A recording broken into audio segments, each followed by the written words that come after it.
Physical support where it's needed.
Good morning to you. It's 6 o'clock on Friday, April the 8th. This is Breakfast on GB News with Stephen and Anne. And we're live across the whole of the UK on both your TV and your radio. Whether you're watching us in Dungannon in Northern Ireland, whether you're listening to us in Penzance in Cornwall, maybe you're watching us on YouTube in Perth in Scotland, wherever you are, you can take us with you. And some people may also like catching up with us via the GB News app whilst travelling to work. You could even be a Brit abroad. If so, we want to know where you are and who you are. But coming up this morning on Breakfast... Boris Johnson tells GB News that he can't rule out another lockdown in the future. We'll have some clips of that interview shortly, and we want to hear your thoughts on the Prime Minister's comments, so do get in touch. Liz Truss says we need to send more weapons to Ukraine as the international community rallies to investigate the killing of civilians in the Ukrainian town of Bucha. We'll have the latest on that shortly. And a multi-million-pound package has been announced to bolster the government's new energy plan. But will this be enough to bring your bills down? We want to hear about your struggles with this ongoing cost of living crisis. And of course, you can join in any of our discussions and give us your opinions by emailing us. Please do gbviews@gbnews.uk or tweet us at gbnews.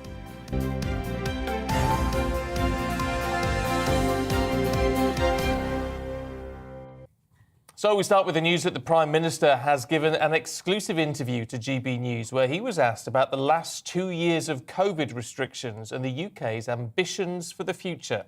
Talking to Esther McVey, the Prime Minister said he couldn't rule out another lockdown.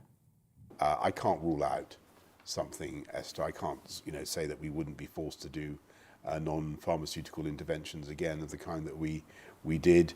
But I think we've learnt a lot. And I think we would really try to go for the earliest possible programme of inoculation and vaccination. I mean, that was the lockdowns again. Look, I think it would be irresponsible of any leader, in any democracy, to say that they're going to rule out something that could save life. And I believe that the things that we did saved lives. There could be, I've got to be absolutely frank with you, there could be a new variant, more deadly. There could be a variant that affects children badly, that we really need to contain. I'm not going to take any options off the table. Interesting. Yeah, isn't it just? Philip Davis and Esther McVey talking to the Prime Minister, and that interview is going to be going out in full tomorrow on their programme from 10 o'clock Saturday morning. Yeah, very interesting that we chose that little clip there because that's obviously something that people have been asking about, what will happen with the future. We've eased the COVID restrictions. Will they ever have to come back?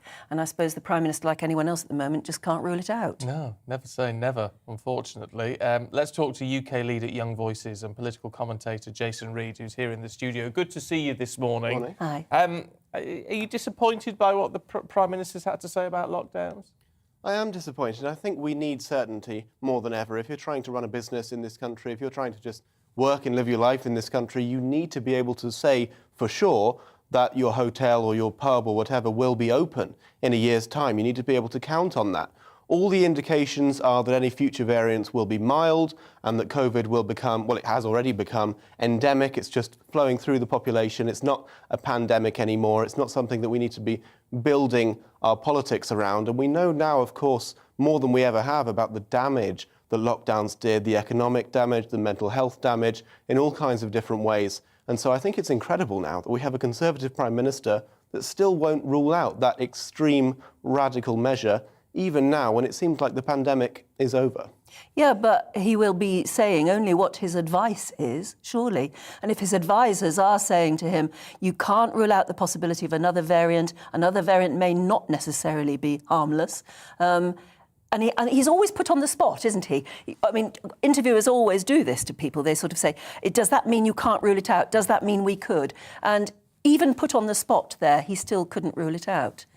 He's just doing what his advisors are telling him to do, surely. My concern is that one of the things we've learnt over the past 2 years is that it's never just as simple as we'll just follow the science. Because, of course, that's what the government kept saying. We'll just follow the science. We'll do what the scientists tell us to do. But when you delve a bit deeper beneath the surface, there are all these different conflicting opinions within the scientific community. And you have more pessimistic and less pessimistic projections even within the different scenarios that you have. And so it's not as simple. I think Boris Johnson, as our leader, as the leader of the government who was elected to that position, he has to take a stand, he has to put his foot down. If not now, then when can we ever rule out lockdowns? But if you don't listen to your advisors, what's the point of having them at all? Well, indeed, but it's got to be someone who makes a decision and decides which of the cases is most convincing. It seems to me that he's just refusing to get off the fence at the moment and protecting his own backside, but possibly at the expense of the country. OK, look, talking from number 10, let's move to number 11, should we? There's a lot of pressure on Rishi Sunak at the moment over his wife, the fact that she's got this non-dom status, so she pays tax on the money that she earns in the UK. She's not paying tax on the money she's earning from her parents' company in India. Is that wrong? Well, there's a huge amount of pressure over this, as we would expect. Non-dom status isn't all that uncommon. The reason this case is in the news is because it's the Chancellor of the Exchequer's wife.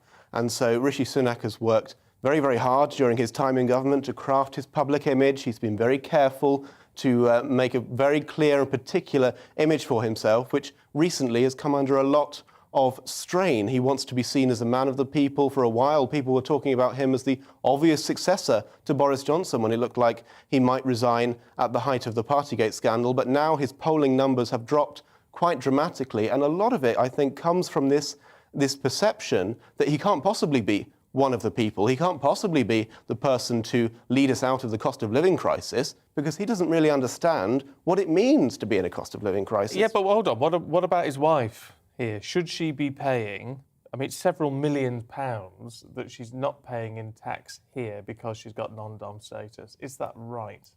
It's a difficult question, and it's one that the government, I think, a conversation the government doesn't really want to have about whether it's right to have non-domiciled people in this way not having to pay tax in Britain on all their incomes. But I don't think there's necessarily a simple solution, because if she had to pay tax here, does that mean that the Indian government then misses out on the tax? Because, of course, this is dividends from a company based in India that we're talking about. Or does it mean she gets taxed twice on the same income, which does seem a little bit unfair? It's certainly a murky situation, and her spokesperson was unable to rule out the possibility of the use of tax havens. I believe at some point in the past she used Mauritius as a tax haven, according to her spokesperson. But she's done nothing wrong, and nobody's alleging she's done anything wrong. It's almost as though we're asking, is it right for somebody that wealthy to be living in number 11, which is, after all, paid for by us? It seems extraordinary, doesn't it? It does. It seems very extraordinary. Do you think this has been a campaign against them? Because it all came out, really, didn't it, on the day that he hiked up the national insurance for the rest of us? It did, and there have been some people speculating that perhaps some of these leaks, if we trace them all the way back, they could be trying to come from number 10, in fact, because reportedly there's been a bit of a falling out between number 10 and number 11, with Boris Johnson being a little bit unhappy about the contents of the spring statement and the statements that the Chancellor has been making. I'm a little bit uneasy about the linking so easily of two people's finances in this way. If it was Rishi Sunak's personal income that was under the microscope, then I can very much see the case that he, as a member of the government, he needs to declare everything, and we have a right to know about it. But because it's his wife, it's somebody else. Is it right that she has this amount of scrutiny just for the crime of being married to someone in the government? I'm not sure that it is, when other people who have the same tax status don't have the same kind of scrutiny. OK. Jason Reed, good to talk to you this morning. Thank you. Let us know what you think about that. gbviews@gbnews.uk. It's one of those things where they're just so phenomenally wealthy, and he's in the job of, taxing the rest of us.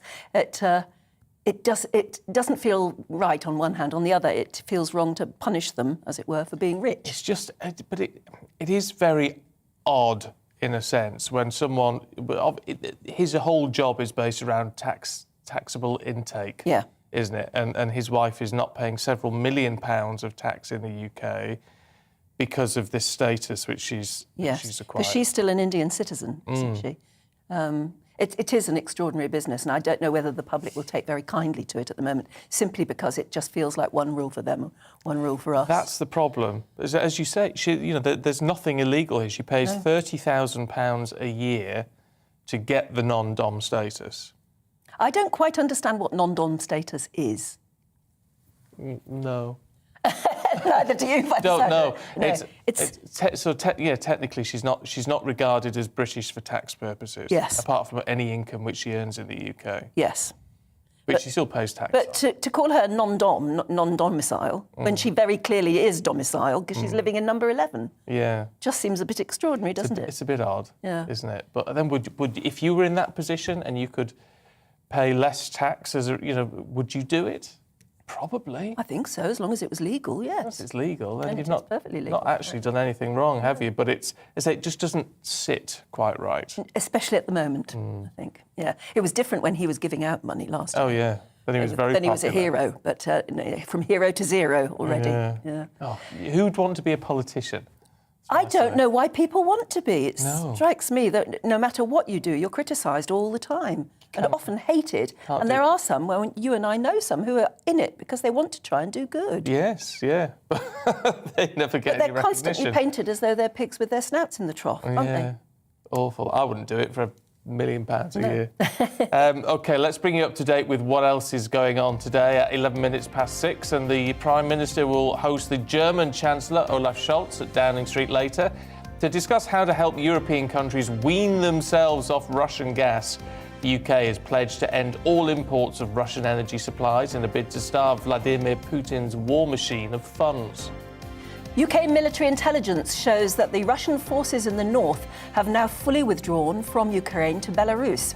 The Minister of Defence expects that some of the forces will be relocated to fight in the Donbass region. President Zelensky has praised the UN for suspending Russia from the Human Rights Council, saying it's the greatest threat to freedom and human security. 93 countries voted in favour of the move, 24 were against. Russia's described the suspension as illegal and politically motivated. The government has announced a £375 million package to support its new energy strategy. Business and Energy Secretary Kwasi Kwarteng says that the money will unlock the enormous potential of hydrogen and nuclear power. Rishi Sunak has described criticism about his wife's non-domiciled tax status as unpleasant, telling The Sun she hasn't done anything wrong. Downing Street has been forced to deny leaking the news after claims appeared in The Telegraph. And Nicola Sturgeon says the cost of living crisis has left people terrified to open their bills. The First Minister of Scotland will accuse the Conservatives of inaction on the issue as she launches her party's campaign for next month's council elections. Motorists are being warned to expect long delays next weekend as millions embark on an Easter getaway. The AA thinks that about 28 million car journeys are planned between Good Friday and Easter Monday. And scientists have successfully reversed the ageing process in human skin cells by 30 years. Ooh. Researchers say they've worked out a way to turn back the ageing clock by 3 decades without the cells losing their function. Experts say the findings could revolutionise regenerative medicine. Do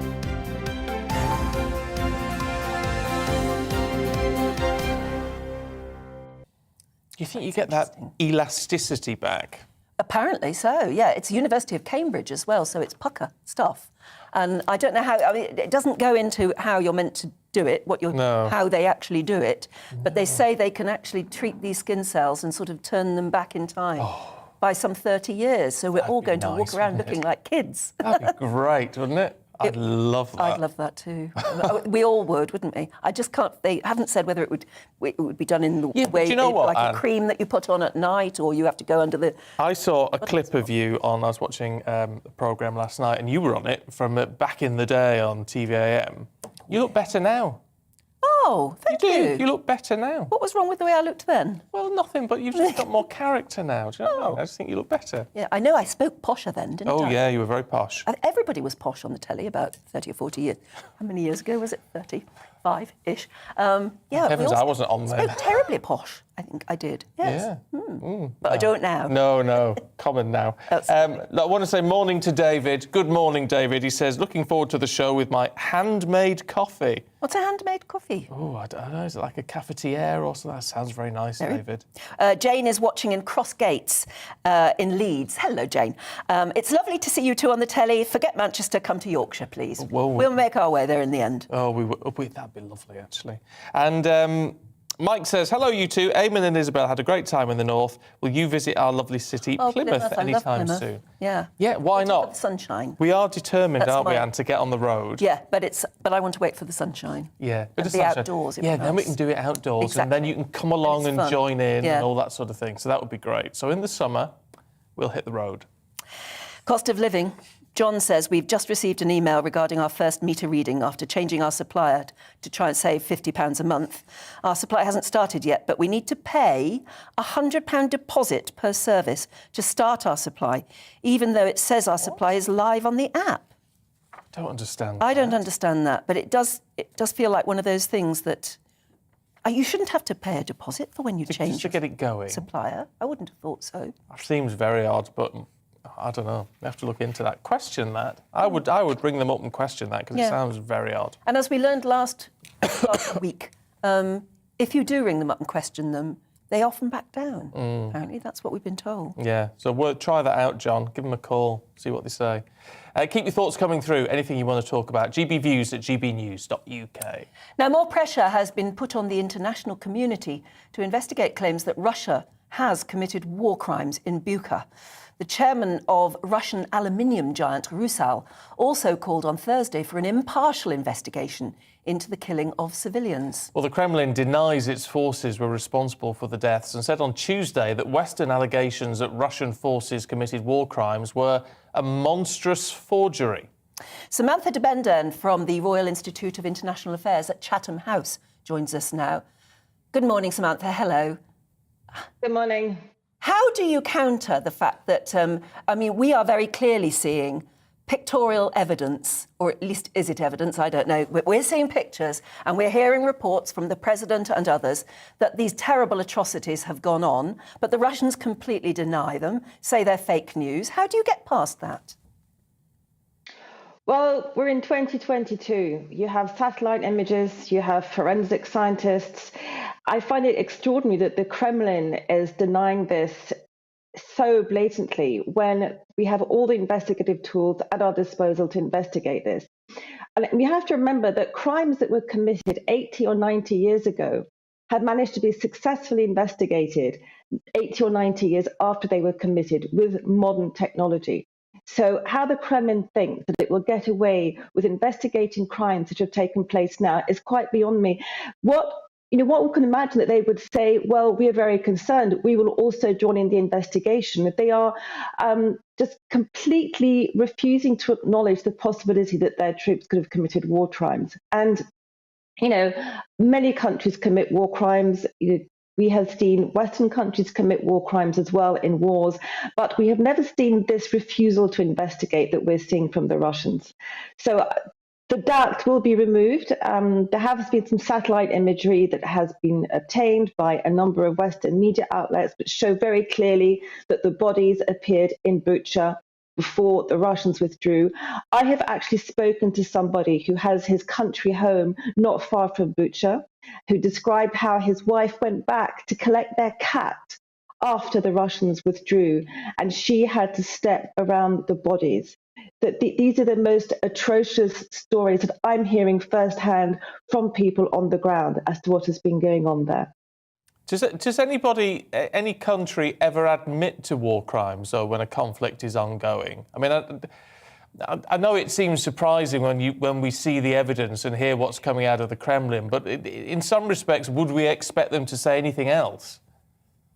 Well, I'll give you an example from this current conflict. Ukraine has been accused of war crimes in the shooting of prisoners of war. There was two videos that have gone around, one on the BBC, one was on the New York Times. The Ukrainian government's response has been immediately to say, we will have to investigate this. So here you have two completely opposite responses, because executing soldiers or shooting soldiers in the legs is also a war crime. It goes against the Geneva Conventions. You're not allowed to do that to prisoners of war. And war crimes have been successfully prosecuted. I would like to remind viewers of Abu Ghraib prison when the Americans committed war crimes against prisoners, and there have been successful prosecutions. Is there no independent body that could be sent in now that Russian forces are retreating from certain areas?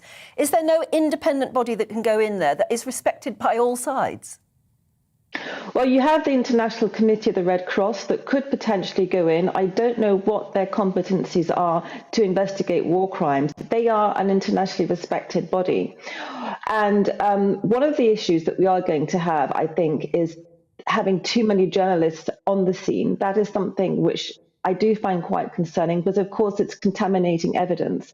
But there are international bodies that could go in. The problem is, during an ongoing conflict, there are security concerns for getting international bodies in. My understanding is that the Ukrainians have actually called for independent investigators to come in. I'm not quite sure exactly what the status is today, but you already have investigators, at least Ukrainian investigators, who are collecting evidence. And this evidence will be able to be examined by other bodies as well. They're collecting DNA samples, they are photographing the scenes of the crime. So I'm quite confident that an international impartial investigation will be able to take place. In terms of the wider situation and with the conflict, I mean, changing as it is, but still ongoing, is there any more the West could be doing at this point, rather than just pledging to send in more weapons? Well, first of all, the West could stop buying Russian gas. The European Union, for instance, spends €1 billion a day on Russian gas. So we're talking about up to €40 billion since the conflict began.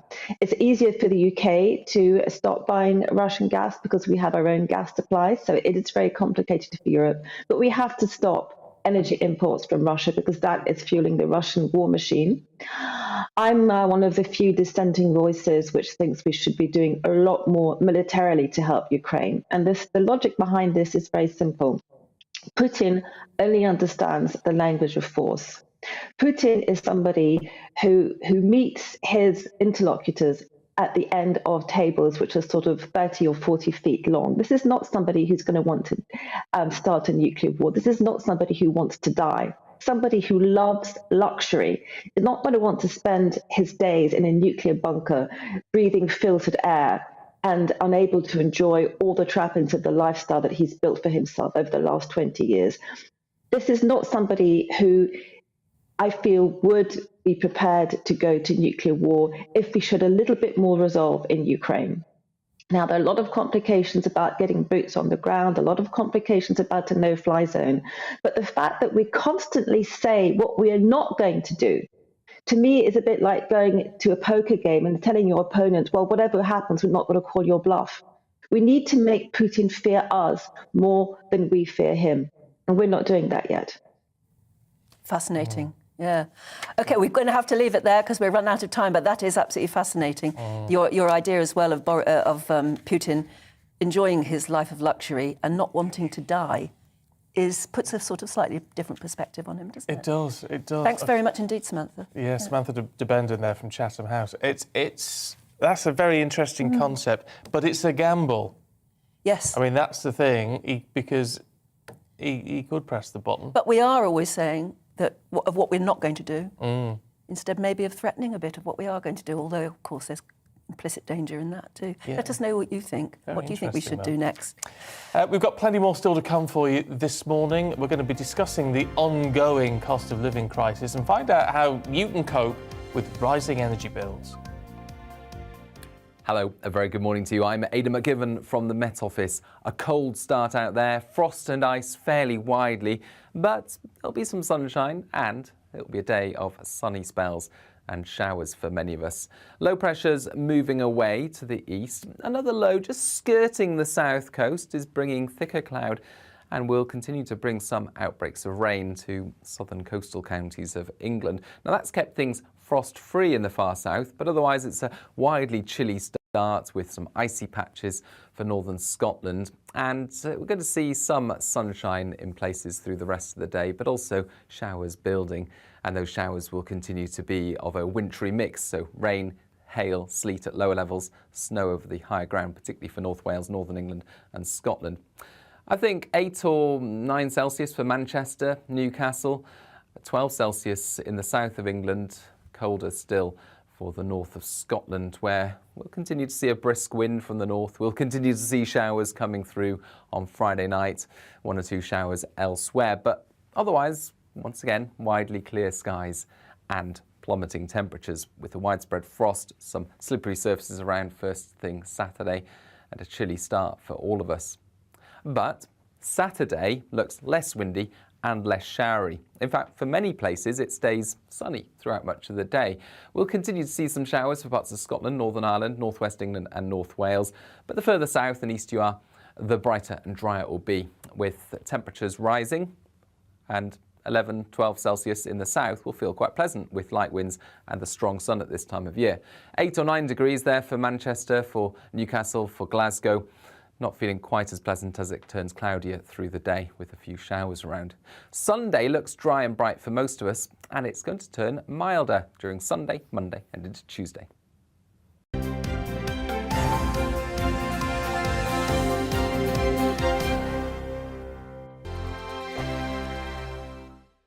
Europe is in the grip of the most devastating humanitarian crisis since World War II. The people of Ukraine are facing unimaginable suffering as their homes are destroyed and their loved ones are killed. Millions of people are being forced to flee for their lives, carrying only their children, their pets, and the clothes on their back. The pain, loss and destruction grows by the day. The people of Ukraine urgently need our help. Already a vast humanitarian operation is underway. Britain's Disasters Emergency Committee, or DEC, brings together 15 leading aid charities to respond to overseas disasters quickly and efficiently. These charities include the British Red Cross, CARE, Oxfam, Save the Children and World Vision. Their teams are working on the ground in Ukraine and neighbouring countries to bring vital aid to those who need it most.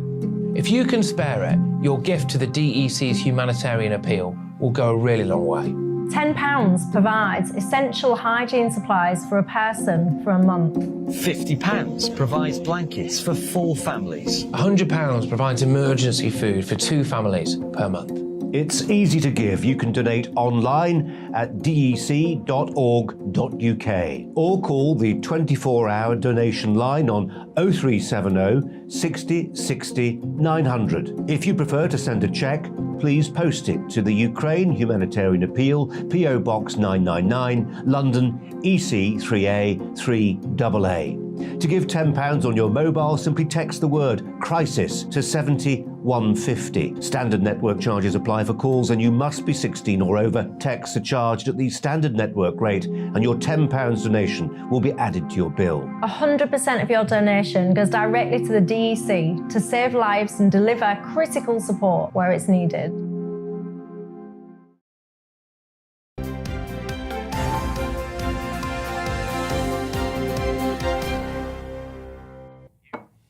Welcome back. You're watching and listening to Breakfast with Stephen and Anne. We're live across the UK on both your TV and your radio. Now, let's talk about fuel, energy and what it's all going to mean to us, because the government's announced a £375 million package to support their new energy strategy.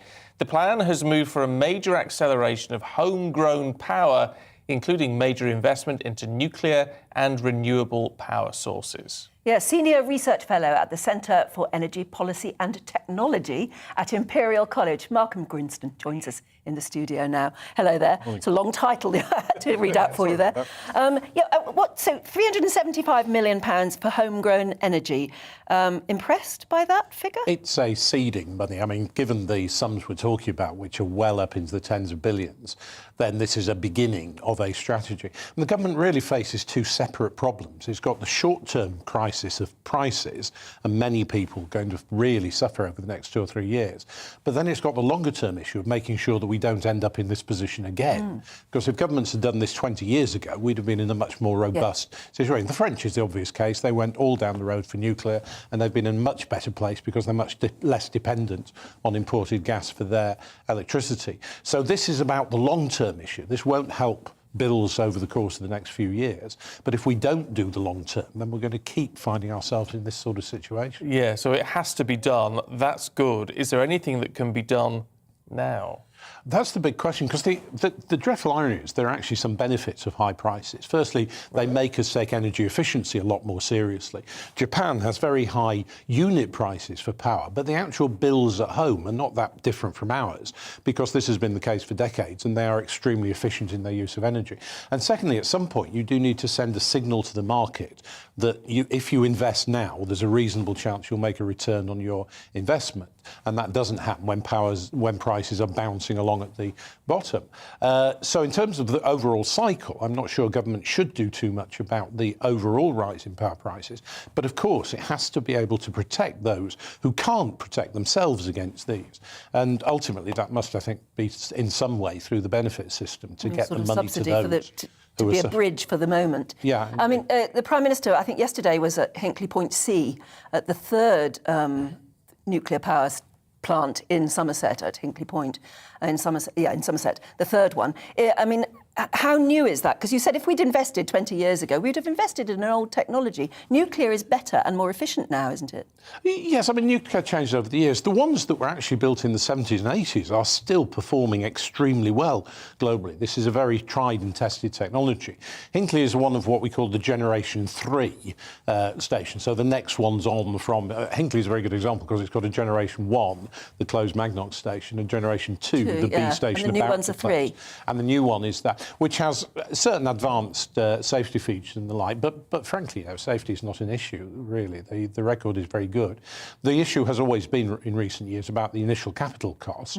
If you build this at public sector rates of return, then it looks pretty economic. If you do what we've done, which is try to persuade rather reluctant foreign governments or foreign companies to carry out British public sector policy at private sector rates of return, then it starts looking very expensive.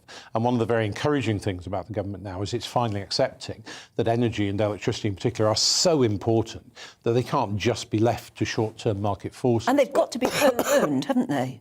They've got to be home-owned, haven't they? Yes. I mean, there was talk a few years ago of the Chinese owning our nuclear power stations. Yes, indeed. And most of the investment for Hinkley Point has been from EDF, which is the French, in effect, national utility.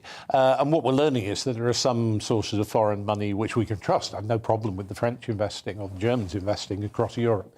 But others, and China has a stranglehold over many of the minerals that are necessary for wind power, for example. And we've got to be very careful that we don't end up in precisely the same position with respect to China that we are in respect to Russia with gas. So there's a lot of very difficult decisions going to have to be made along these lines. And ultimately, I think government is now recognising that it has to play a much more upfront part in the funding of electricity generally, rather than the shibboleth of the last 20, 30 years, which has been it's all up to private investment and market forces, and we really don't have much of a role in it. That's just, as today shows, just unsustainable. OK. Malcolm Grinston from Imperial College. Good to talk to you. Thank you. And coming up, we'll be joined by Claire Muldoon and Andrew Eborn to discuss all the stories that you care about and we care about in today's papers. That's after the break.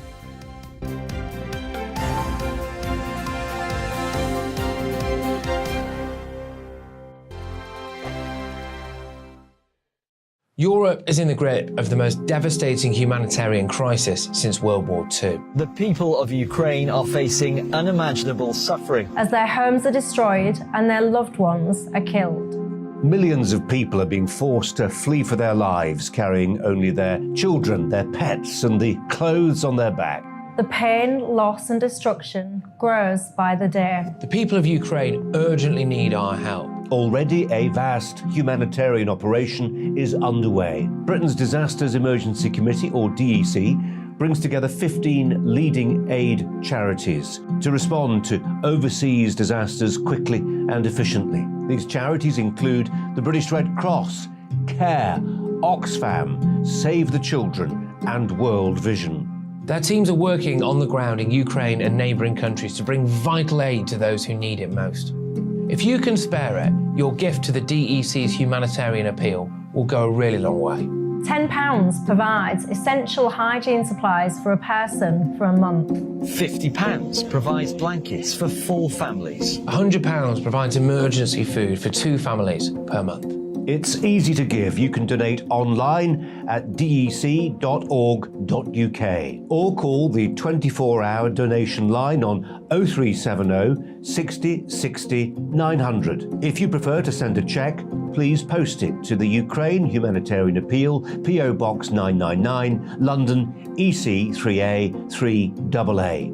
To give £10 on your mobile, simply text the word crisis to 70150. Standard network charges apply for calls and you must be 16 or over. Texts are charged at the standard network rate and your £10 donation will be added to your bill. 100% of your donation goes directly to the DEC to save lives and deliver critical support where it's needed.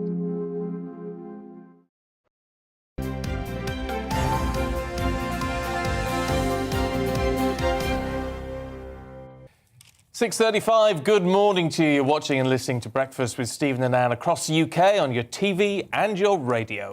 And it's time to go through the papers now. Joining us this morning, Andrew Eborn and Claire Muldoon. Lovely to see you. Morning. And, well, let's start, Claire, with Rishi Sunak's wife. OK. Now, you can don't know if to feel sorry for her or not, because she's getting absolutely lambasted at the moment for being rich. It's covered in every single newspaper today, the front page of most of them, to be fair. But interestingly, the Mirror is going for the fact that she has claimed non-dom status. Now, we were talking earlier, does anybody actually know what non-dom status is? There are a few areas, and I'm sure Andrew will hop in if if I give the wrong view or anything. But essentially, it's a test based on the evidence of where you live. Right, but it's supposed to be a temporary residence in order to get the non-dom status. So you would think you wouldn't educate your children in the country you were seeking non-dom status for. It would appear that you might want to go back to the country that you are domiciled in. For Rishi Sunak's wife, that's India.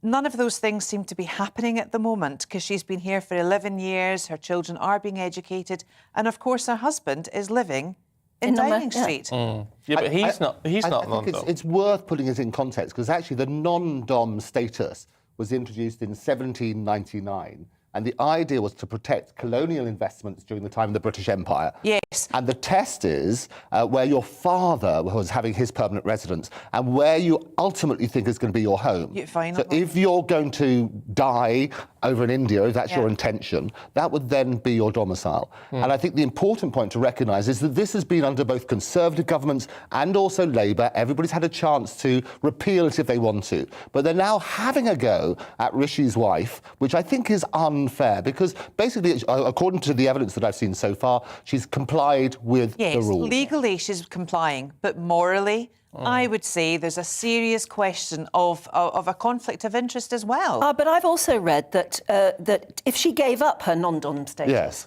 and essentially became a British citizen, she has to give up her Indian citizenship because Indians don't recognise dual nationality. So, and she doesn't want to do that. She is Indian.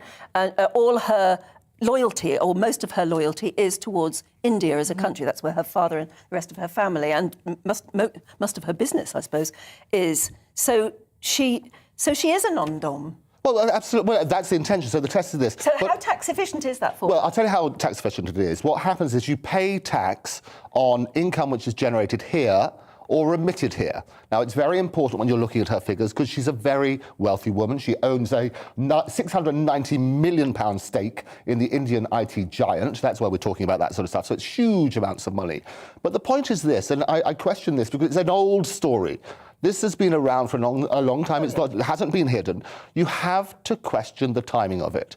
And the points about this is there's a lot of dispute. This is why there's speculation about the dispute between number 10 and number 11. I always say history repeats itself because we never learn the lessons of history. But Andrew, what is that? What impact is this having on our viewers? What impact is this having on everybody living in Britain at the moment? It's all very well for us to say she's doing everything legally, there's going nothing wrong, she's not a politician, she ought not to be held up to scrutiny.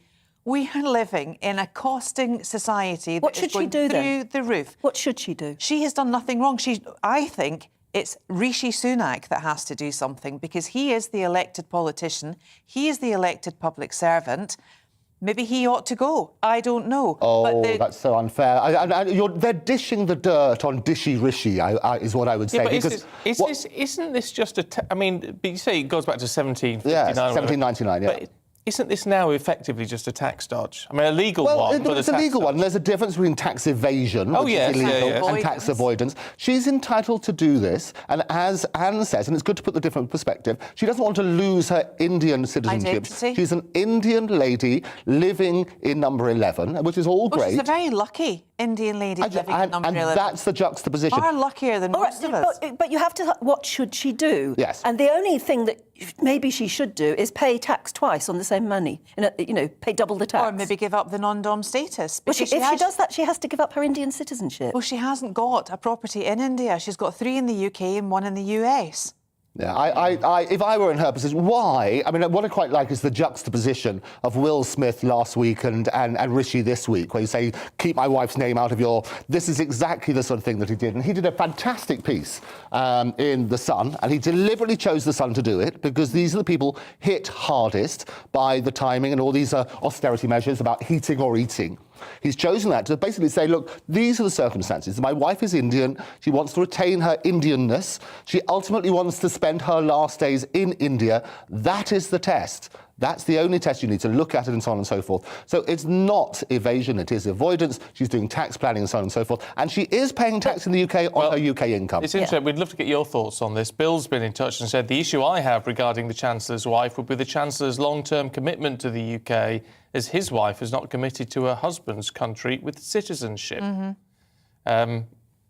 Steve says, as Rishi holds such a prominent position for the British government, then how on earth should his wife be allowed status of non-dom? It does seem odd that she's called non-dom and lives in number 11 there. It does. I mean, it doesn't sit well with the British public at the moment, that's but what I'm not sure what they should do about it. In the court of public opinion, this is not going down well, and one of the only papers to say, and it's an alleged hit job on Rishi, is The Times.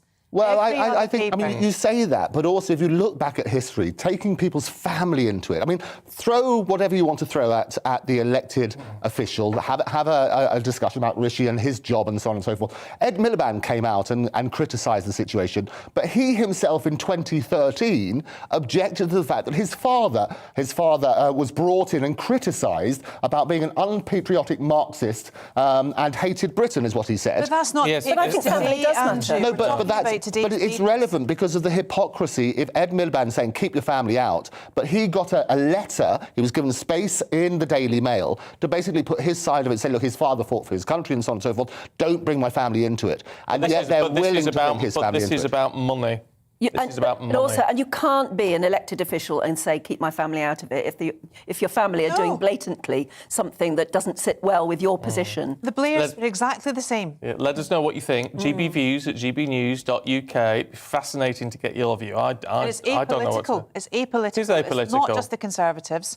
You know, Labour did it with the Blairs. Yeah. Let's move on to the Daily Mail, Claire, looking at NHS single-sex wards. Yeah, and, you know, to be honest with you, I think it's absolutely disgusting that we have to discuss this. Really? Yes, I do. I really, really do, because it's not just women that need safe spaces. We all need safe spaces. Stephen, paediatric medicine stops at the age of 16. From that age, children... because they're legally, under the terms of the law, still not 18, so they're still children, but not under the NHS. If they're put into a ward post-op, you would hopefully want your child to be protected. Now, I'm using quite strong emotive language here. I was going to say, protected from what? Well, there was For a case, what? the whole reason this is coming out was because a trans woman, identified as clearly as a woman who wasn't, who went into a ward in the NHS and raped a woman. And the charge could not be brought because the trans woman was not fully, she hadn't fully undergone the transition to become a genetic female. Well, anyway, that's another story. But they couldn't charge with rape because it was a man sexual violence against a woman. But in the olden days, you had men's wards and women's wards. Of course, that never recognised the fact that there are some other people as well in our society. But what do you do? Do you have trans wards? You're having Annex B now, where people identify as the opposite sex, and that's the situation that they will be in. It's a bit like not gender-neutral toilets. But it's... How many wards are you meant to have in any hospital, though? Well, exactly. It's practical, isn't as Piers would say, I identify as a penguin. You know, I mean, Boris makes a good point. He says, let's be having some common sense about this sort of thing. Absolutely, it's about respect, and I get it. And I think we need to, in this current climate, but we do. We need to respect people as appropriate, but we have to have some common sense. What I'm really concerned about is that a lot of people are scared to even talk about it because they have had physical threats. This is what, and I know lots of people in the media. Exactly. They have physical threats about even discussing the issue. We need to respect people, absolutely, but as Boris says, let's have some common sense. And it has to start with the institutions that protect us. But it's a bit like... It ties in with, as you say, about the sort of, what do you call them, non-gender toilets. Yeah. Yes. Which we have here. We do. Now, what's the problem? Oh, there's a huge problem. What's the problem? It's a whole load of cubicles which we all just go into. Don't like it. I think you're the only one that likes it here. I really don't like it. I don't like it. Why not? Because I just don't feel... As a woman, you come out and you can, you adjust yourself, you move about, it's different. We are biologically different. We have different functions. Yes, but you've got a door with a lock on it. Not the same. Yeah, no, but with a big space at the bottom and everything. No, I want a ladies' toilet to be a ladies' toilet. It is interesting. Or yes. Lots of separate bathrooms. Right. Oh, that's a good idea. bathroomy type toilets where you have privacy when you're in there. Your ultimate privacy, a proper bathroom. Oh, well, ultimate privacy would be nice. Yeah. Yes. I disagree with that. But I think as a straw poll, if you ask the men, they don't mind it. If you ask the women, they do. And that's an interesting thing. And it's again respecting privacy. It's again having respect and dignity. And I think that's absolutely right. So people should do that. They should have conversations with the relevant people and say, look, what do you want? Yeah. I know it's difficult for any big building, any big office, to have lots of separate bathrooms, but isn't that the more dignified way to go in 2022? It never used to be. Dignity is right. Well, I don't know. Let us know what you think. You don't mind? I don't mind it. All for one and one for all. Popping in for a wee, aren't you? I mean, Well, I wish that was all some popped in for it. well, yes, admittedly, but, I don't know. I'd love to know, we'd love to know what you think. Do you work in a place that has these gender-neutral toilets or lots of bathrooms or a proper, or old-fashioned ladies and gents? Of being on an NHS ward, a mixed ward? Yeah. I must say, mixed ward. when you're very vulnerable, it would be, I'd like to feel I was in a woman's ward. Yeah. Would you? Yeah. Interesting. I wonder if it is more of a women's thing than a men's thing. It doesn't bother me. I don't know, is it? Let us Anyway, know. GBNews at gbnews.uk. Yes, Andrew, Claire, we'll catch up with you both a little bit later on. Thank you very much. Look forward to it. It is time now, though, at 6:47 on your doorstep. Well, we love getting out and about and finding out what matters to you and to celebrate our communities right across the country. And today we're in the village of Hawkshaw. Is that how you say it? What a lovely name. In Bury, as part of our week showcasing the length and breadth of Greater Manchester. Yeah, our North West of England reporter Bradley Harris is there for us. Morning to you, Bradley. Morning, what a beautiful morning it is in Hawkshaw in Bury. We've been celebrating Greater Manchester all week on GB News. What a great way to end the week in this beautiful town of less than 1,000 people that live here. And I've come here to find out what matters to people that live here, because that's what we do on GB News. We find out what matters to you, because what matters to you matters to us. And we're going to be here all morning finding out from local people in the communities. I'm here to see if Steve Taylor is going to... I hope he's up, because he said he would be. Here he is. Steve. Morning, Steve. I just want to chat to you, because we're in this fantastic town on a beautiful morning. Yeah. You moved here. Just, first of all, what makes Hawkshaw so special? Well, take one look at the countryside. Right, it's a beautiful area. It's a gorgeous area. There are lots of lovely walks around here, rolling countryside everywhere. You've got a main road here, which is busy in rush hour times, but there's no traffic during the day. It's perfect, and it's a great community. Everything that's been done in this village has been done by the people. I found it amazing that in less than half an hour I could travel from where I live in Salford, which is a building site at the minute. There's so much being built, to coming to this really quiet and calm village. And when you get here, you feel so welcomed by the people here. Just talk to me about the community, though. People coming together. Tell me about the projects and the work that you've been doing. Well, everything that you're going to see in the village today was done by the community. All right, the council put some nice stuff for kids to play on the park at the back, but it's all been done by people. So, there are 8 tennis courts down there now. There weren't any when I moved here. That was all paid for by the villagers who raised the money and probably did the building work as well. And there's lots of other examples like that. It's a proper community. And you have some famous faces that come here as well. I was popping by the pub a few weeks ago, and they were telling me about big business people that come here. You have some football stars that come here. Fill me in, Steve. Well, Alec Ferguson plays bowls on there. Sam Allardyce, he only lives a couple of miles away.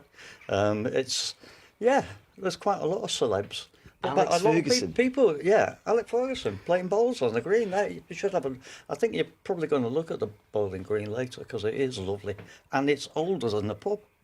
Yeah, well, we're going to be taking a look at the pub a bit later, and we'll check out that bowling green. Can't tell you how good I am at bowls, though. Maybe we'll see that later. But I just want to quickly ask you about Britain in Bloom as well.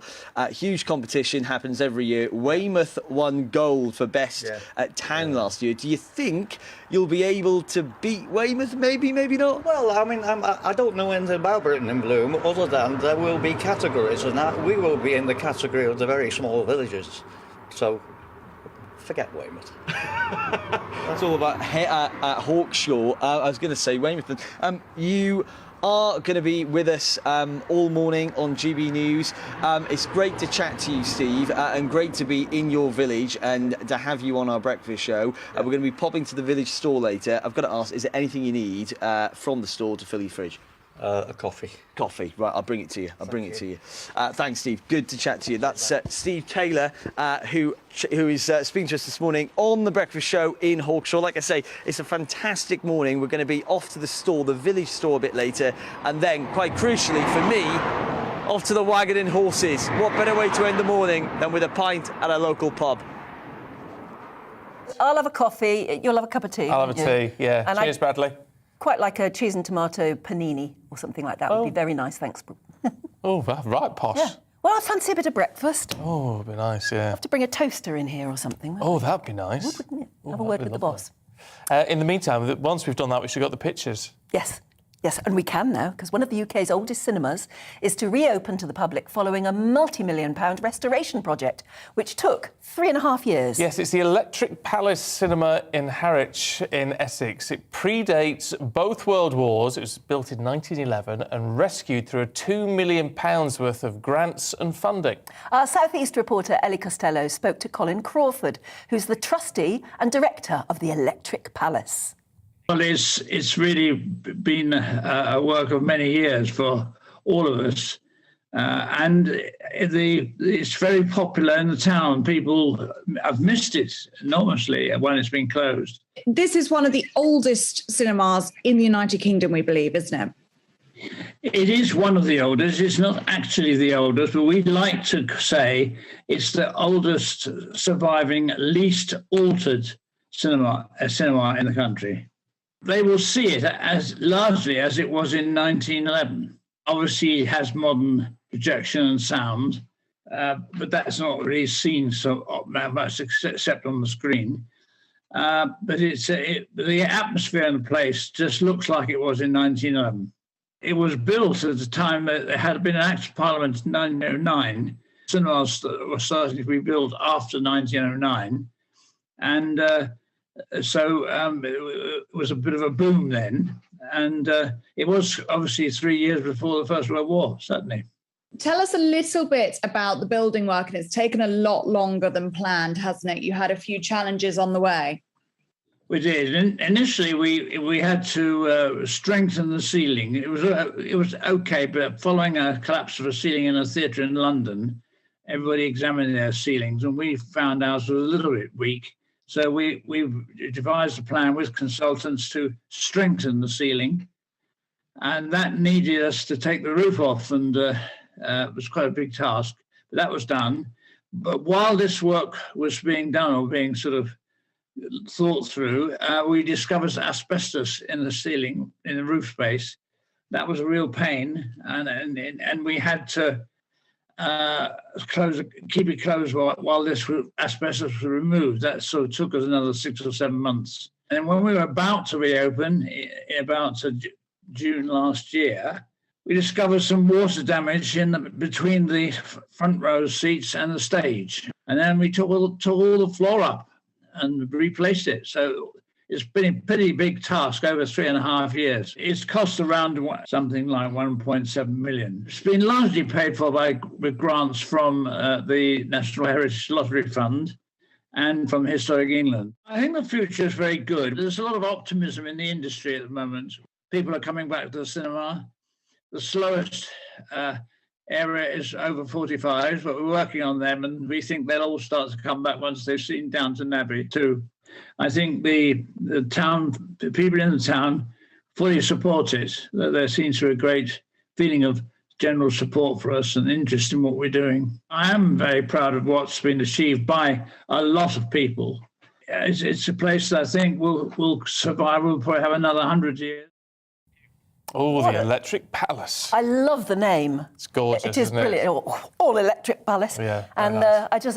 I think the building looks wonderful. What a good job they've done on it. Yeah. Make it fun to go to the cinema, you see. Oh, it'd be nice. That'd be a really bit of lovely. luxury at the pictures. Yeah, well done. Robbie's watching in Dudley. Good morning.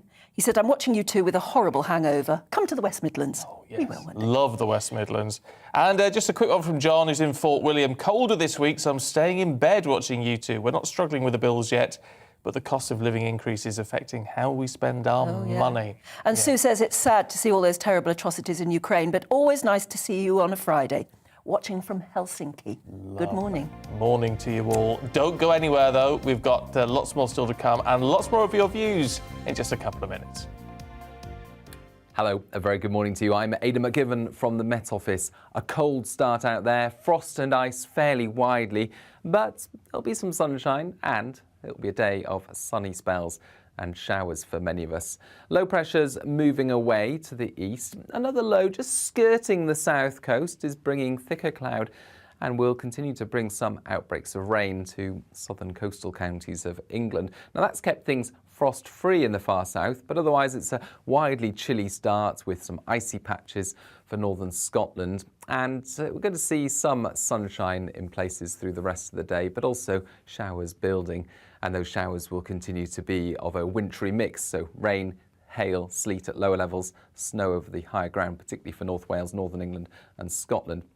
I think 8 or 9 Celsius for Manchester, Newcastle, 12 Celsius in the south of England, colder still for the north of Scotland, where we'll continue to see a brisk wind from the north. We'll continue to see showers coming through on Friday night, 1 or 2 showers elsewhere, but otherwise, once again, widely clear skies and plummeting temperatures with a widespread frost, some slippery surfaces around first thing Saturday, and a chilly start for all of us.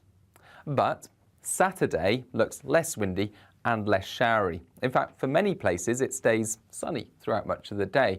We'll continue to see some showers for parts of Scotland, Northern Ireland, North West England and North Wales. But the further south and east you are, the brighter and drier it will be, with temperatures rising, and 11, 12 Celsius in the south will feel quite pleasant with light winds and the strong sun at this time of year. 8 or 9 degrees there for Manchester, for Newcastle, for Glasgow.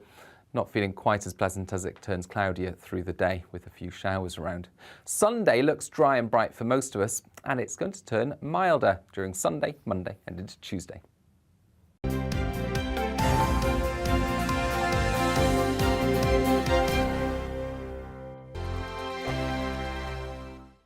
Europe is in the grip of the most devastating humanitarian crisis since World War II. The people of Ukraine are facing unimaginable suffering as their homes are destroyed and their loved ones are killed. Millions of people are being forced to flee for their lives, carrying only their children, their pets, and the clothes on their back.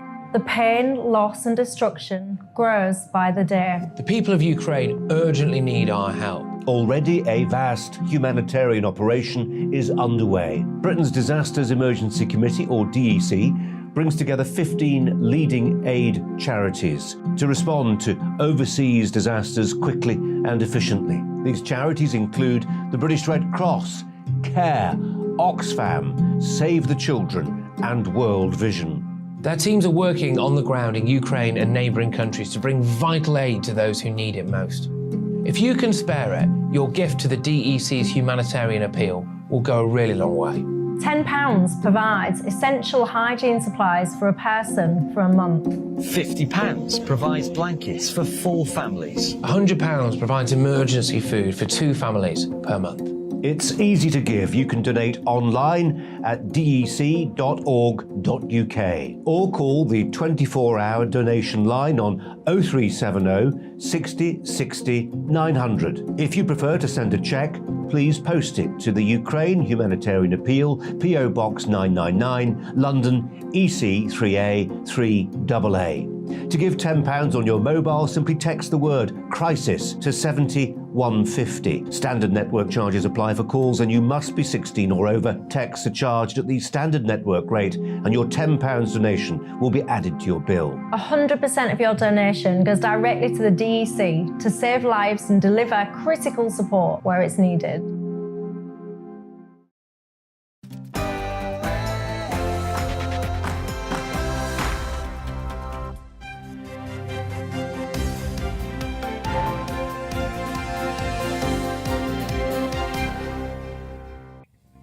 Good morning, it's 7 o'clock on Friday, the 8th of April. This is Breakfast on GB News with Stephen and Anne. And we're live across the whole of the UK on both your TV and your radio. So wherever you are, wherever you go, you can take us with you. Lots of people I know are catching up via the GB News app whilst travelling to work. And lots of people watching from abroad as well. So we're here for you too. Coming up this morning on Breakfast... Boris Johnson tells GB News he can't rule out another lockdown in the future. We'll have that interview shortly, and we want to hear your thoughts on the Prime Minister's comments, so do get in touch. Meanwhile, Liz Truss says we need to send more weapons to Ukraine as the international community rallies to investigate the killing of civilians in the Ukrainian town of Bucha. We'll have the latest shortly. And a multi-million-pound package has been announced to bolster the government's new energy plan, but will it be enough to bring your bills down? We want to hear about how you're getting on with the cost of living crisis. And you know now, by now, don't you, that you can join in any of our discussions and give us your opinions by emailing us gbviews@gbnews.uk or tweet us at gbnews.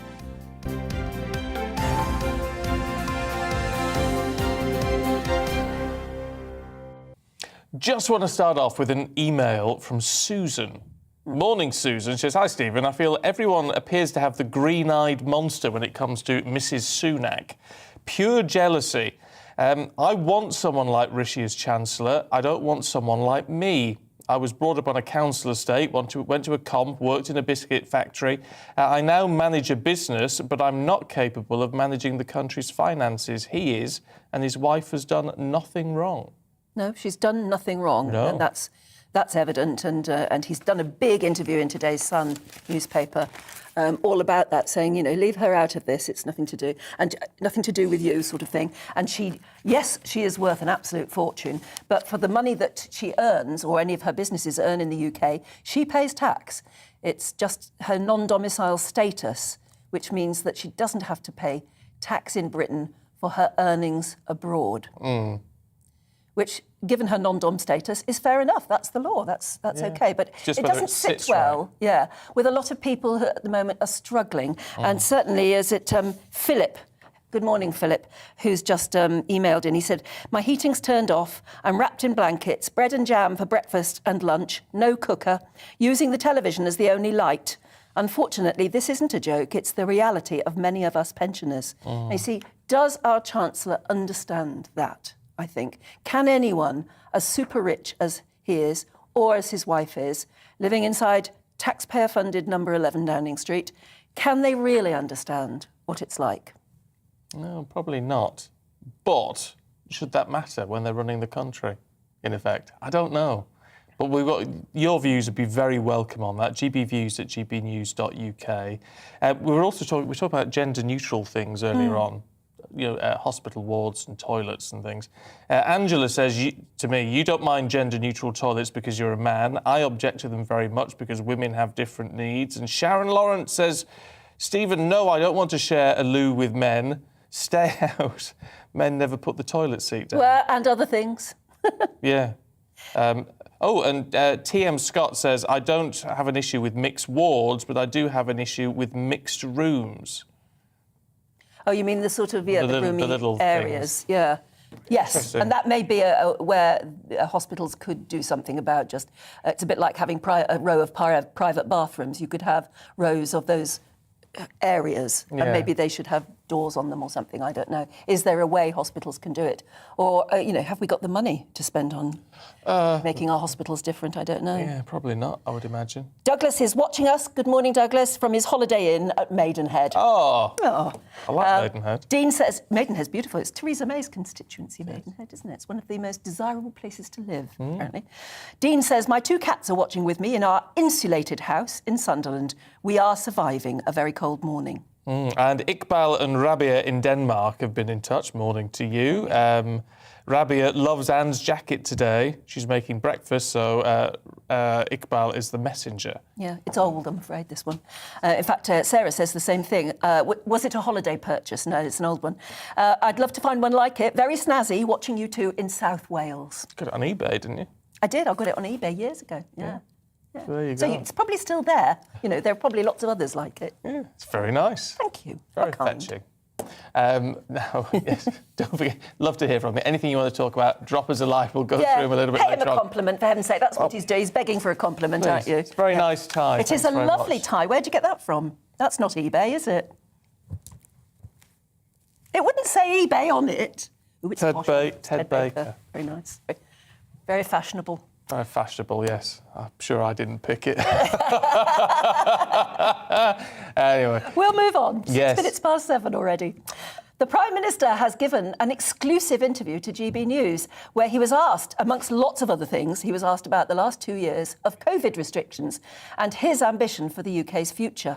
Yeah, talking to Conservative MPs Esther McVey and Philip Davis, Boris Johnson said he couldn't rule out another national lockdown. I can't rule out something, Esther. I can't, say that we wouldn't be forced to do non-pharmaceutical interventions again of the kind that we did. But I think we've learnt a lot, and I think we would really try to go for the earliest possible programme of inoculation and vaccination. I mean, that was the lockdowns again. Look, I think it would be irresponsible of any leader, in any democracy, to say that they're going to rule out something that could save life. And I believe that the things that we did saved lives. There could be, I've got to be absolutely frank with you, there could be a new variant, more deadly. There could be a variant that affects children badly. That we really need to contain. I'm not going to take any options off the table. Well, you can watch that exclusive interview with the Prime Minister in full on the Saturday selection tomorrow at 10 right here on GB News. Yes, interesting that he gave that interview, and interesting that he said there what he said. Let's talk to political reporter at Reaction, Bill Bowkett, who joins us in the studio. Hi there. Morning. It's interesting that I kept saying it's interesting, but it was that he sort of is still sitting on the fence about COVID restrictions. Yeah, I think that's definitely the case, because I think what we're seeing at the moment is that coronavirus cases are spiking at the moment. we're seeing a growing number of people also going, being hospitalised as well. Although it's important to state that ICUs are still very much low. I think it's only 400 people that have so far been hospitalised, which is far beyond the 5,000 that we saw at the worst wave of lockdown. But I think it's interesting to see that interview with Boris Johnson, because I think the important word there is pharmaceutical interventions. That might not necessarily mean that we're going to go back to a full-fledged lockdown where pubs have to be closed, where face masks have to be reduced, that people have to stay at their homes in order to protect lives. But that might include, a revision maybe of the booster program. It might mean that in the cold winter months where cases are likely to rise, that there might have to be further interventions in there, maybe even like the vaccine passports, for instance. But I think he's very sceptical about making such further interventions because of the dismay that would be within his Tory backbenchers. I mean, a lot of people aren't happy with the idea that he's not ruled it out, but I suppose realistically, he can't actually rule it out because, none of us know exactly what's coming, down the path with COVID. Hopefully, nothing much. But just rule it out now would be like trying to use a crystal ball, wouldn't it? No, I think he's wise there to say that he can't rule out any possible lockdown in the future. We don't know what's going to happen in the future, and that's the thing with variants, is that they evolve, they mutate, and they could be more deadly than the last one. But that's the trouble with being a politician, is you're always asked those upfront questions. Yes. And you can't rule it out. And the minute you say you can't rule it out, it suddenly becomes a headline saying it's likely to happen. Yes, and also he's got different interests because he's got the interests of his own MPs. If you remember back in December when they voted for Omicron restrictions, over 100 Tory MPs voted against the government. But then he's also got his scientific advisors, he's got SAGE, but he also has had the interests of the economy in that as well, and having to recover, especially now in light of the cost of living crisis, the war in Ukraine, and so on and so forth.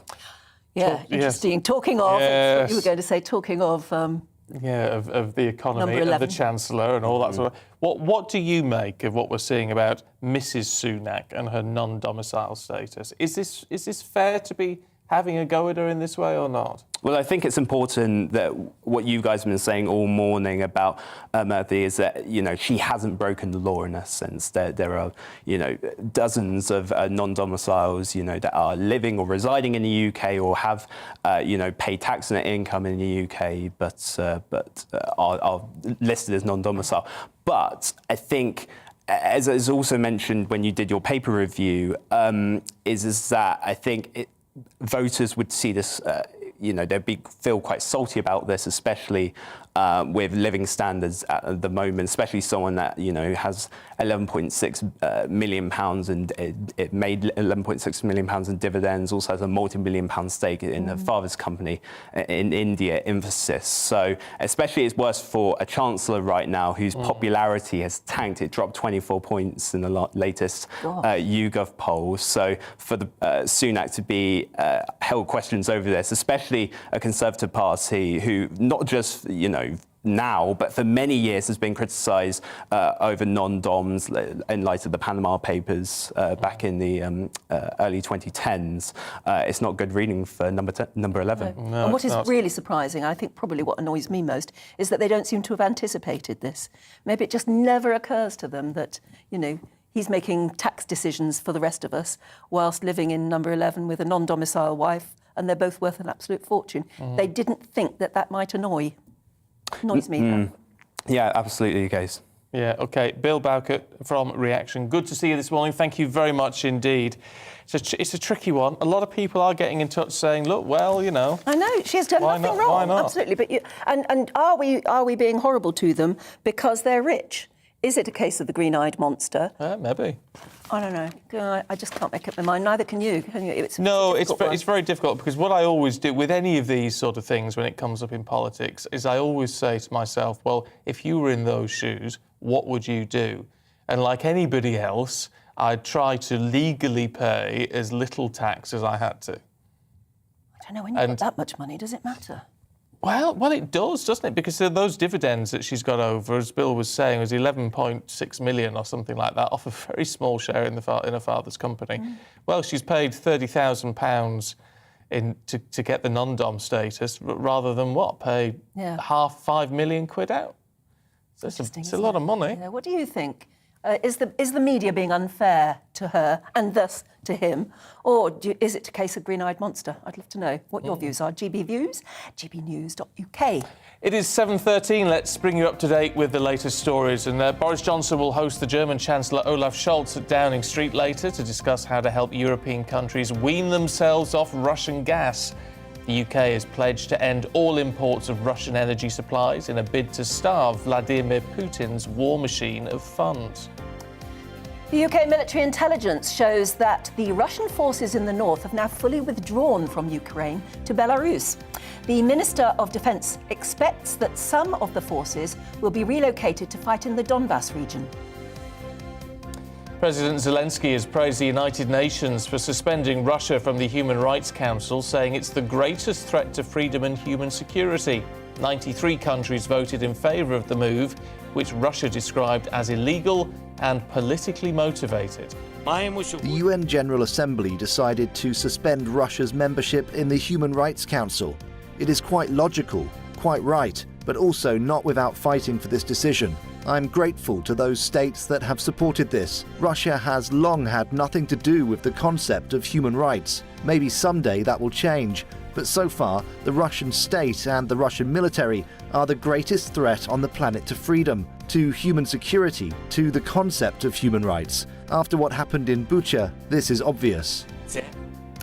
The government has announced a £375 million package to support its new energy strategy. Business and Energy Secretary Kwasi Kwarteng says the money will unlock the enormous potential of hydrogen and nuclear power.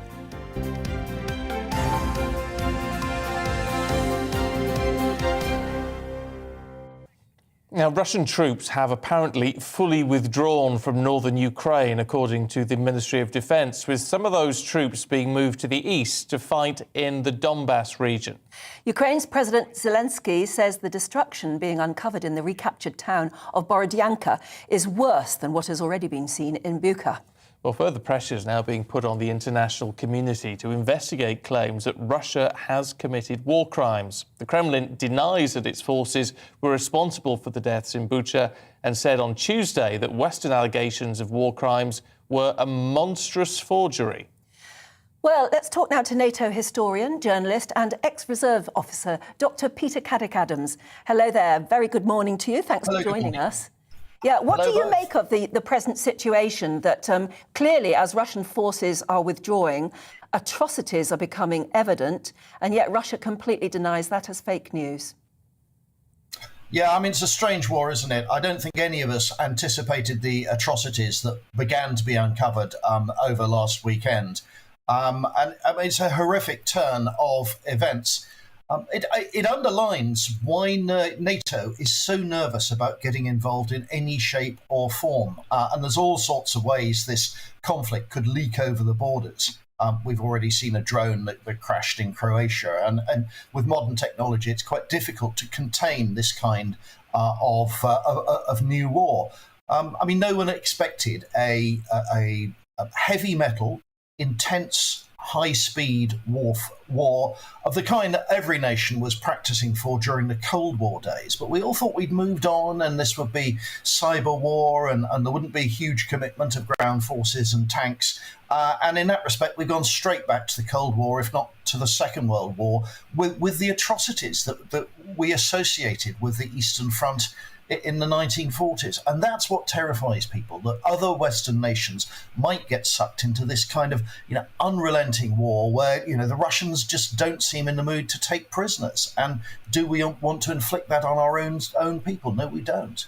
So where does that leave us on the Eastern Front then? That's a term I've not heard for a while. I mean, NATO as a body is going to have to take some pretty serious action, aren't they? Whatever happens in Ukraine to shore up those border defences, surely? Yeah, I mean, that's a very good question. So up to now, we've been pumping weapons into Ukraine to help them defend. And what's happened now, of course, with the Russian withdrawal that you've just mentioned, is they're going back to refit and re-equip and resupply and bring in lots of reinforcements. And then the campaign is going to carry on. I mean, there's no way that Russia will stop the campaign as it's been at the moment. We've got a very important date for Vladimir Putin and the Russian Federation coming up, which is the 9th of May. That's their VE Day. That's their Victory in Europe Day. And that's the day he will want to trumpet some kind of progress, some kind of victory in Ukraine. And at the moment, he hasn't got that. So between now and then, there's going to be a huge campaign away from the cities, which is where the Russians were doing badly, and in the open terrain of the Donbass. And what that means is this is going to be a different kind of war.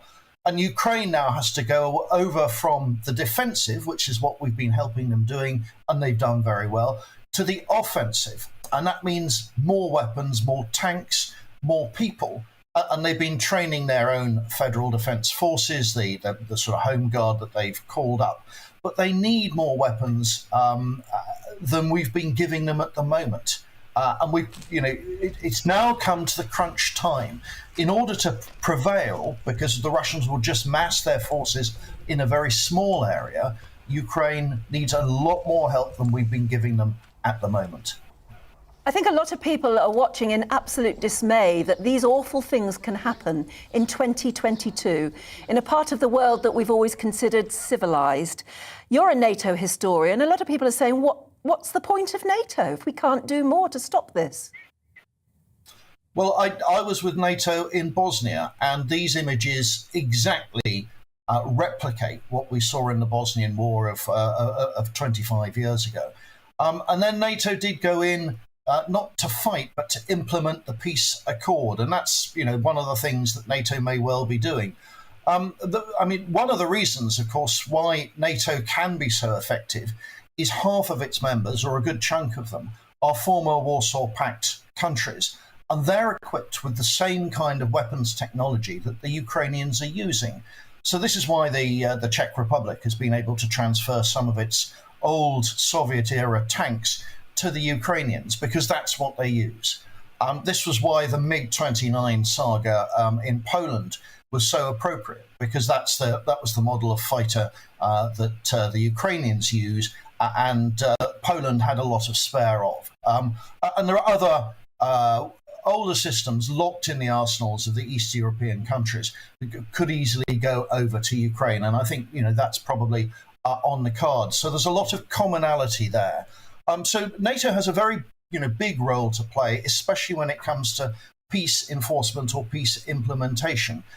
And we don't know when that'll be, but sometime there will have to be some kind of a monitoring of wherever the status quo is, and we hope the Russians will be expelled completely from Ukraine. But we've no foresight of that. No, as you say, it hasn't happened yet. Thank you very much for joining us this morning. That's Dr. Peter Caddick-Adams. Thank you very much indeed. OK, at 7:21, we're going to take a short break, but we're back in just a couple of minutes with Aidan McGee with all the very latest sport for you. But first, here's the weather. Hello, a very good morning to you. I'm Aidan McGivern from the Met Office. A cold start out there, frost and ice fairly widely, but there'll be some sunshine and it'll be a day of sunny spells and showers for many of us. Low pressure's moving away to the east. Another low just skirting the south coast is bringing thicker cloud and will continue to bring some outbreaks of rain to southern coastal counties of England. Now that's kept things frost-free in the far south, but otherwise it's a widely chilly start with some icy patches for northern Scotland. And we're going to see some sunshine in places through the rest of the day, but also showers building. And those showers will continue to be of a wintry mix, so rain, hail, sleet at lower levels, snow over the higher ground, particularly for North Wales, Northern England and Scotland. I think 8 or 9 Celsius for Manchester, Newcastle, 12 Celsius in the south of England, colder still for the north of Scotland, where we'll continue to see a brisk wind from the north. We'll continue to see showers coming through on Friday night, 1 or 2 showers elsewhere, but otherwise, once again, widely clear skies and plummeting temperatures with a widespread frost, some slippery surfaces around first thing Saturday, and a chilly start for all of us. But Saturday looks less windy and less showery. In fact, for many places, it stays sunny throughout much of the day. We'll continue to see some showers for parts of Scotland, Northern Ireland, North West England and North Wales. But the further south and east you are, the brighter and drier it will be, with temperatures rising, and 11, 12 Celsius in the south will feel quite pleasant with light winds and the strong sun at this time of year. 8 or 9 degrees there for Manchester, for Newcastle, for Glasgow.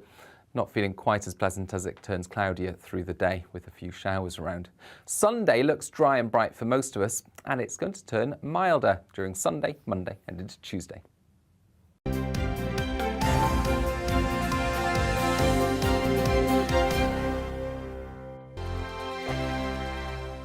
Europe is in the grip of the most devastating humanitarian crisis since World War II. The people of Ukraine are facing unimaginable suffering as their homes are destroyed and their loved ones are killed.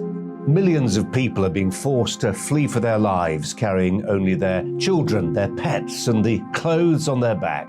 The pain, loss and destruction grows by the day. The people of Ukraine urgently need our help. Already a vast humanitarian operation is underway. Britain's Disasters Emergency Committee, or DEC, brings together 15 leading aid charities to respond to overseas disasters quickly and efficiently. These charities include the British Red Cross, CARE, Oxfam, Save the Children and World Vision. Their teams are working on the ground in Ukraine and neighbouring countries to bring vital aid to those who need it most.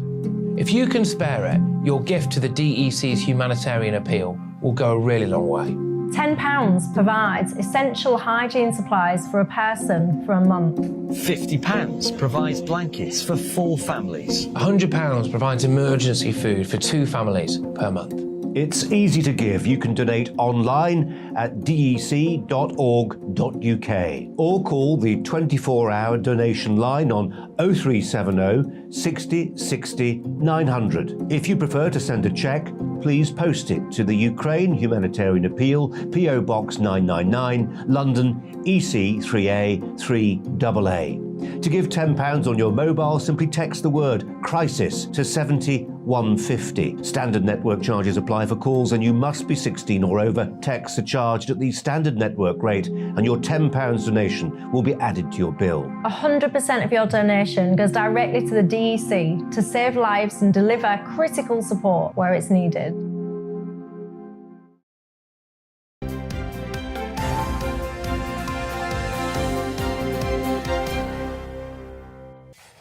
$7:25, good morning to you, watching and listening to Breakfast with Stephen and Anne. We are live, ladies and gentlemen, across the UK on your TV and on your radio.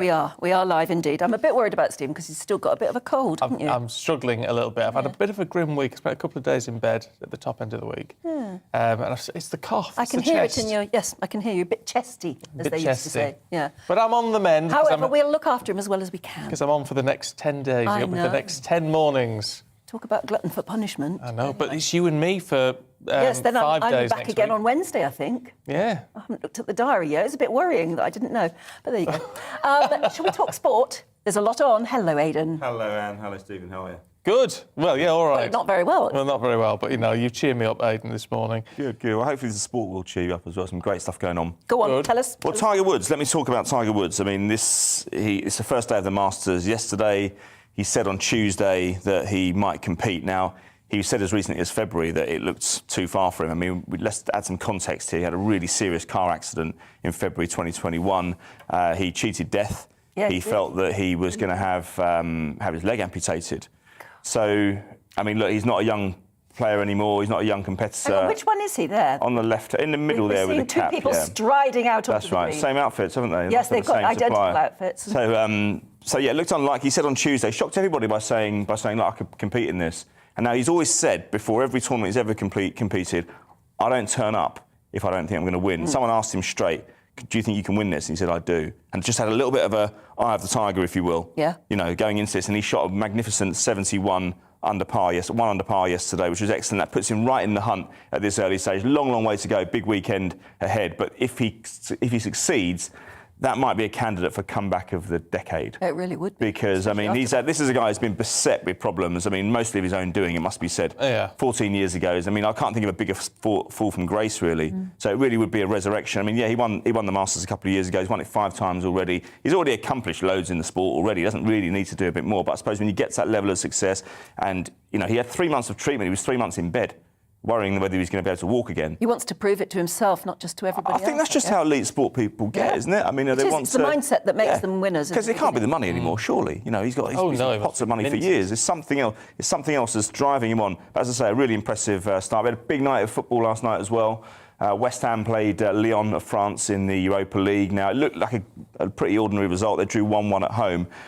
But West Ham lost a man at half-time with a sending off. Aaron Cresswell. They took the lead 7 minutes after the breakthrough. Jared Bone looked like they were going to hold on 1-0. Lyon equalised, the man advantage told, but they go again next Thursday. It's not a disaster. They're going to France. It'll be tough. They're away from home, obviously, but there's no away goals in Europe at the moment with the 2 legs, so it doesn't matter really that Lyon scored last night in West Ham. It's basically scrubbed again, and they go again next Thursday. So big opportunity for them. Rangers as well. They lost in Braga, but they'll fancy their chances coming back to Ibrox. They've not had a great few days. They lost the Old Firm game on Sunday against Celtic. Their season is threatening to unravel. However, they will back themselves next week to get back to Glasgow against a raucous crowd and hopefully turn them over, the Portuguese side. Oh, excellent.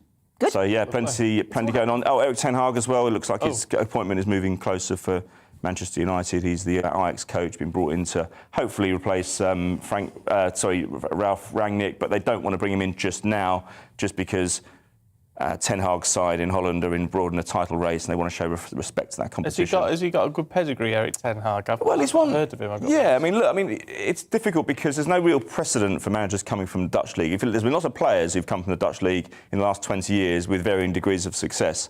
So with managers, it might be different. The key to him is going to be appointing Steve McLaren, who used to be at Manchester United as the coach, former England manager. He wants him in there as his Man United man. They worked together at FC 20 back in Holland in 2008-9 with phenomenal success. He wants that English presence, who understands the club, in there with him, and that's key to what's going to happen. And it's going to be a new broom for United. Was it Steve McLaren who went over there and when he was interviewed, was speaking in the Dutch accent? He was, yeah. He was saying, I can't really do it.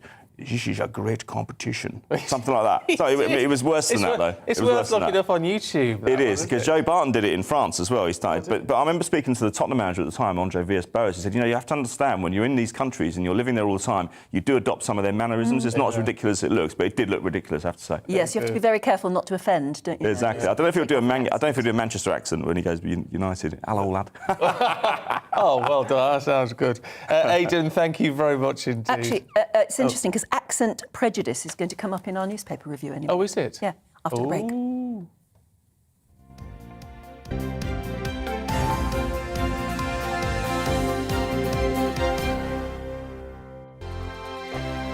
Europe is in the grip of the most devastating humanitarian crisis since World War II. The people of Ukraine are facing unimaginable suffering as their homes are destroyed and their loved ones are killed.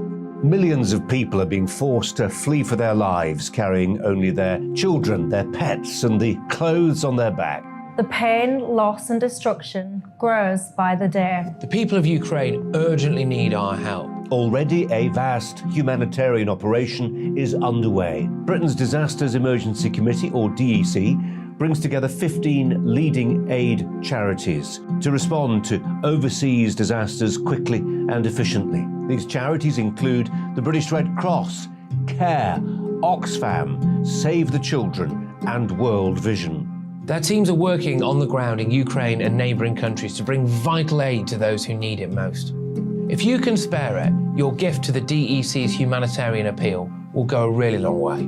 £10 provides essential hygiene supplies for a person for a month. £50 provides blankets for 4 families. £100 provides emergency food for 2 families per month. It's easy to give. You can donate online at dec.org.uk or call the 24-hour donation line on 0370 60 60 900. If you prefer to send a cheque, please post it to the Ukraine Humanitarian Appeal, PO Box 999, London EC3A 3AA.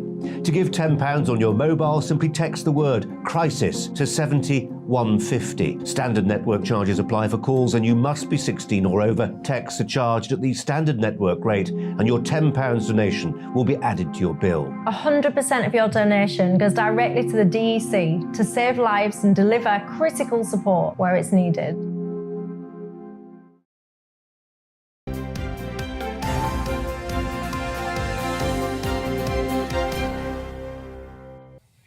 7:33, morning to you. This is Breakfast with Stephen and Anne. We are across the UK on your TV, on your radio and online. Yes, indeed. And lots of people are watching us from all over the world, which is good fun. So if you are, get in touch. We'd like to know where you are and what you're doing at the moment, what the weather's like. Give us send us a photograph. We'd love to see a photograph.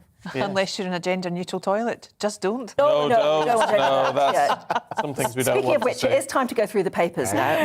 We're not talking gender-neutral toilets at the moment. We are joined by broadcaster, lawyer and futurist Andrew Eborn, yes, and fellow broadcaster Claire Muldoon. Lovely to see you both. What are we starting with then? We are starting with online fraud in The Guardian, Claire. We are, and I chose this story because Joe Lycett, I love Joe Lycett, and this is a brilliant comedian who has his own Channel 4 show on at the moment, but saying, I've got your back. And he gave evidence yesterday to the House of Lords on the Fraud and the Committee on the Fraud Act 2006 and digital fraud. Digital fraud, as we know, is very much on the increase with cryptic currency, online currency, banking scams, which are becoming ever-present in the society that we're living in. I should say it's cryptocurrency, but it is very cryptic. So, I mean, you're not wrong, really, to be fair. Seldom wrong, actually. So he added that the stereotype of a scammed victim was an older person less familiar with technology. But the reality is, and I can prove testament to this, as my 24-year-old was a victim of fraud, banking fraud, earlier, is the fact that in the reality it's 16 to 34-year-olds who are very tech-savvy, who are being duped. Now, he was talking about Airbnb and eBay, all right, as platforms. And he's saying they should be doing more to help people who have been defrauded. The platforms have always said, look, we're just here to facilitate. We are mere facilitators. But what Joe Lycett is actually saying is like, look, no, you give people, you enable more than facilitate. So as part of this enabling, I think you've got responsibility to those that are putting their homes up for Airbnb for rentals, or even people that are selling things on eBay. Yeah, you make a good point. I mean, the other thing, and it was a shocking statistic, because most people think it's older people who fall for these scams. It is the 16 to 24. And it's the old rule, if it's too good to be true, and it looks too good to be true, it probably is. So question everything. The other thing which I can offer advice on is Section 75 of the Consumer Credit Act of 1974, because it will give you some protection. Because basically, sometimes if you use your credit card, the credit card companies are jointly and severally liable. So if somebody's in breach, then you could get that added protection. So do look at that. There are certain conditions that apply, but it's not the end of the world. But Joe's quite right to highlight that issue. If you are looking at these things, do be extra cautious. And I would say he's got a great platform to do this, because he's got a great social media presence, and it's a very, very good thing that he's done. Yeah, I don't know about selling on eBay, I don't know, but buying on eBay, you do have some protection as a buyer. Yes, you do. If things don't turn up and it's not right, then you can sort of claim stuff back through them. So there are some... PayPal do it, and they have their buyer's protection thing as well. But you tried talking to a human being at PayPal. Well, there are any. I was really worried about something once and I couldn't get through to a human being in any way at all. No, you have got to just do it all online now. Yeah, it's all automated. AI is the new way for consumer interaction. You're not even talking to a real person on the other end. But you won't know when it gets better. Andrew, don't. Hopefully that's not the future. Oh, it will be. Protect yourself with a credit card, though. At least that does help. Yes, exactly. Talking of money... Yes. Rishi Sunak's wife. Well, we've talked about this all morning, haven't we? And you make an excellent point, as you always do, is about anticipating this. Because you would know, if you have the juxtaposition when we're talking about heating or eating, and you suddenly start talking about millionaires and what do they know, you're going to know, if you're Chancellor of the Exchange, they're going to start shining a spotlight on you. Well, it's interesting because Paul, hello, good morning, Paul, one of our viewers, says it is outrageous that the wife of someone so close to the heart of power in British government should not be a British citizen. Mrs. Sunak should decide where her ultimate loyalty lies. And I just think that that's a point, but why didn't they think of it years ago? Why didn't the Sunaks think? Well, to be if fair, I'm going they to be did. politically ambitious, and let's face it, at one time he was, very likely to be the next Prime Minister. Yes. Why didn't they think, is it going to be acceptable to the British public that we are so rich? And is it going to be acceptable that you are a non-dom? Yes. And are they going to look at your tax figures? And they should have thought of that already. Well, I think they did think of it, and I'll tell you what's happened, and I always question about the timing of these issues. This is an old story. Rishi, at the moment, is in dispute, apparently, with number 10 and number 11, got this ongoing feud. There was a talk just a few months ago, we discussed at the end of last year, about Rishi maybe being the next Prime Minister.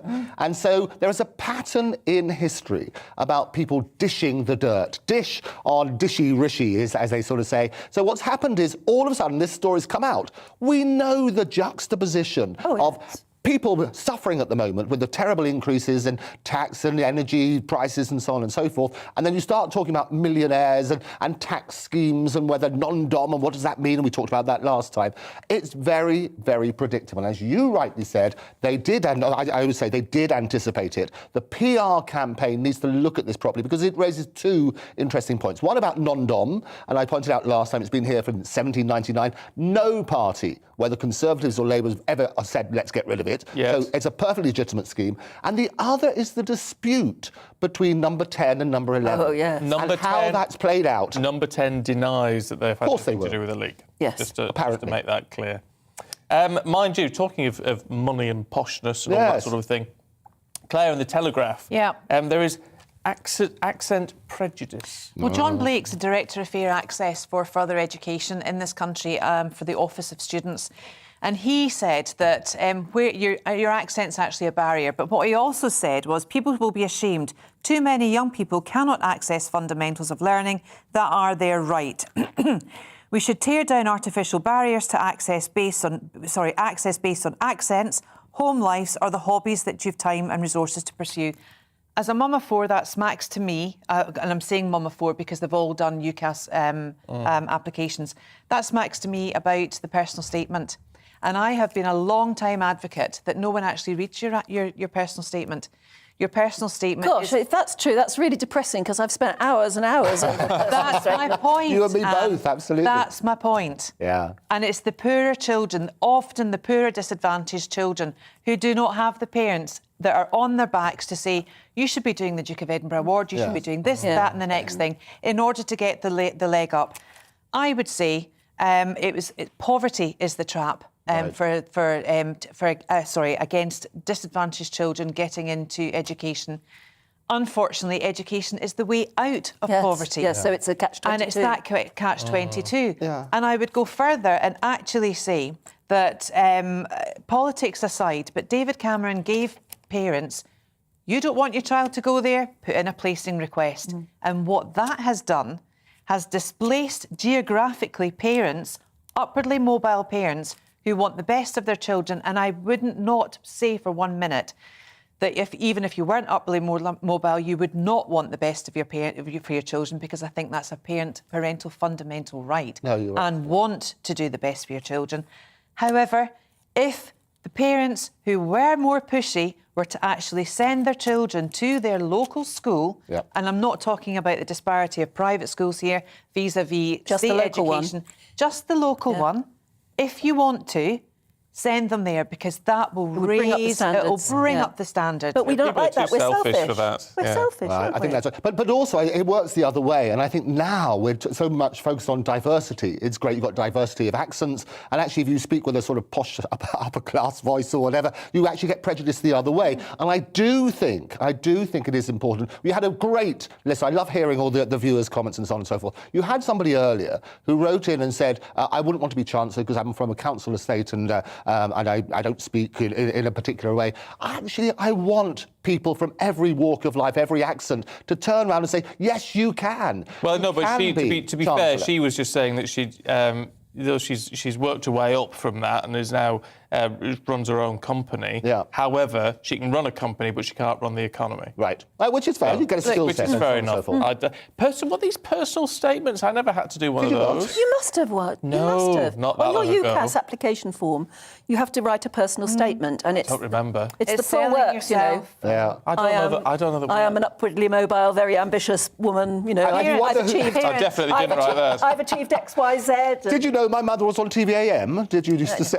Yeah, I don't think that would have helped at all. In fact, anything but. But you know, it was. You must have written one. I don't remember. Not in 1992. Well, it was a long time ago. A very long time ago. Where did they come in? But I do have Andrew Eternal Youth. Oh, come on, this is like the best story. Come on, I love this. This is wonderful. So what's happened, and as you know, we're always looking at the way we're reinventing ourselves and looking at the next stage. We've done taking pigs, where you can basically replace any body part at all. This is now the boffins find the key to eternal youth. Experts have basically managed to reverse the ageing process. Excellent. And what I love about I've been doing it for years, Andrew. I'm 87. Had a very tough paper round, I know. It's got to be good. What I love is this sort of mock-up here in this. And look at him. There he goes. Wonders will never crease. Look at that. Isn't that glorious? They've taken Keith Richards before and after. Yes, but he looks like Gary Lineker. He is Gary Lineker. They're never in the same room. Oh, you're right. He is. It's Gary Lineker. So Gary Lineker, and there we are. With revived skin. This is pucker science, though. This is from it is the proper University. science. Is that what eating crisps It's from the does to University you? of Cambridge, and they have found a way to reverse the ageing process in skin cells. Yes. Which means that sooner, and we don't know whether it's going to be a cream or you'll have to go under a laser or whatever, but you'll come out looking 30 years younger. Surprisingly, you've done research on this. I've been reading up on it's it. fantastic. But it's also the same week that they had the human genome, not the human Jerome, the human genome, where they've got the 100% sequencing. What that means is we can now look at the building blocks of DNA and look at diseases and how we can cure them. It has been a phenomenal week, and sadly, the bad news has knocked all the good stories off, the Will Smith and Ukraine. Do search out those good stories. We'll continue to do that. Lovely stuff. Good. Well, go and do that now, and we'll see you both again in an hour. Claire and Andrew, thanks very much. Oh, thank you. All right. Yes. Very much a dismissal. But it is time now for On Your Doorstep.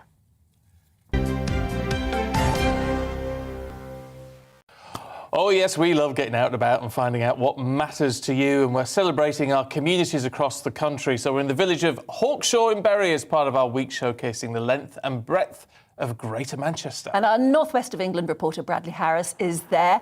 Hello there, Bradley. So what are you up to now?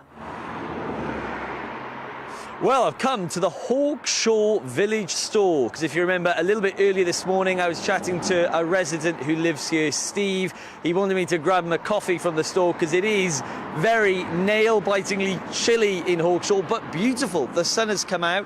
I've got my Manchester Evening News, because of course we are in Greater Manchester today. We have been all week celebrating this place and thanking our viewers and listeners for supporting us on GB News. So let's pop inside the store and meet one of the store assistants. This is a family-run local store. I'll pop the Manchester Evening News down there. I'll give that a little bit of a read later. Matt Cummins, you're one of the store assistants here. Yeah. Thanks for joining us on GB News, on the radio and on TV live this morning. Just want to ask you, we were chatting to Steve earlier, who lives here, and he was telling us what makes this place so special.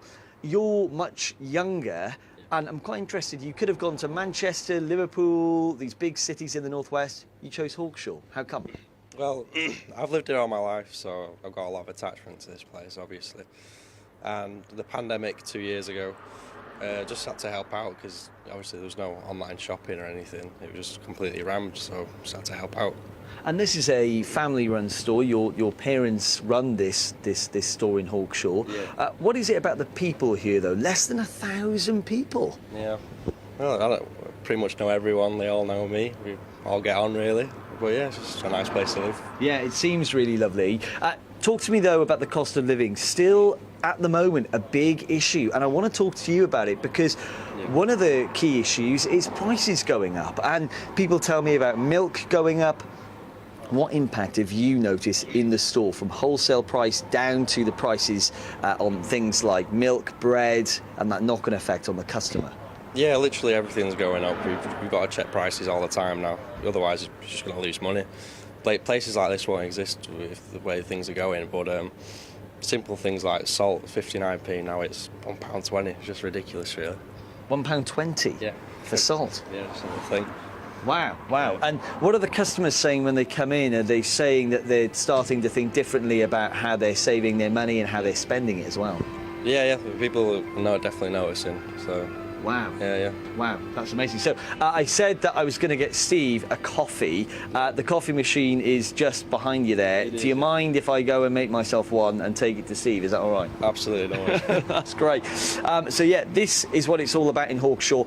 Local people coming together and helping during a time of crisis such as the cost of living crisis. You just said there, £1.20 for salt. That's incredible how prices are going up just in a matter of weeks. I'll be here all morning on GB News in Hawkshaw. Later on, we'll be at the pub speaking to the landlord, John Leach. So watch out for that one. Oh, well, enjoy that coffee, Bradley. Get yourself one as well. It's fantastic. Really good to see you. Thank you very much indeed. And, you know, it's what I love. And, I mean, it's nothing to do with being a northern, although I do, in my head, I think of northern communities. But that whole community spirit and the, you know, the local shop and everyone getting... in a sense, it's people knowing each other's business to an extent, but helping each other out in a really positive way. But you do get that in villages, particularly up and down the country, all over. But I mean, it's like having your postman who knows everybody. My postman knows everybody. Yeah. And, you know... It's things like that. Like when he delivers sometimes, he says, you've been buying a few... but isn't that nice? Oh, it's brilliant, yeah. I haven't got a regular postie at the moment, which is a shame, because when you do... It's just really, when you can say, oh, I'm not in, just leave it round the corner. Yeah, and that's why people used to love a regular milkman as well. You don't get many of those anymore, do you? But also, they keep an eye on the community. They can tell if somebody is, you know, not been seen for a few days, if they're worried about an old person or something like that.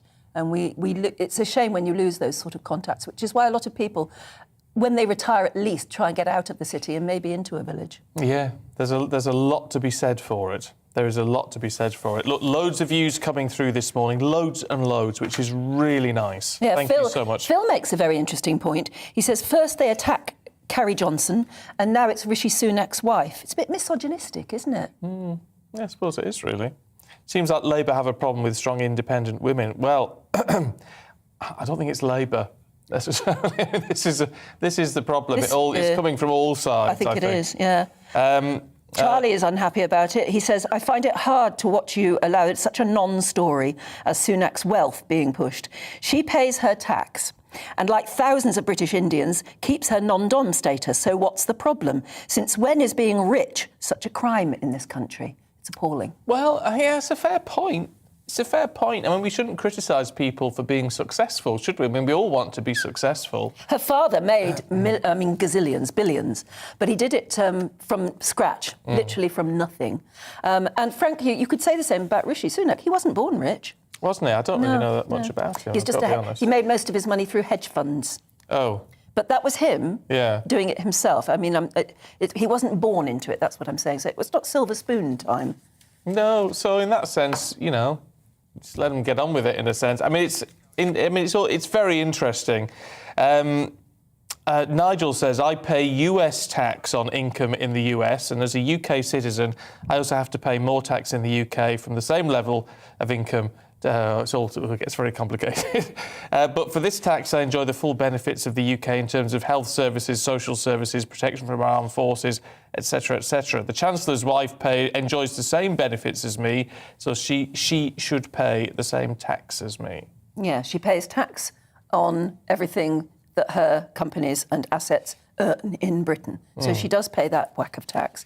Gordon says the problem is that Rishi Sunak is not helping people now because he wants to save the money and then look good at the time of the election. So it's pure self-preservation.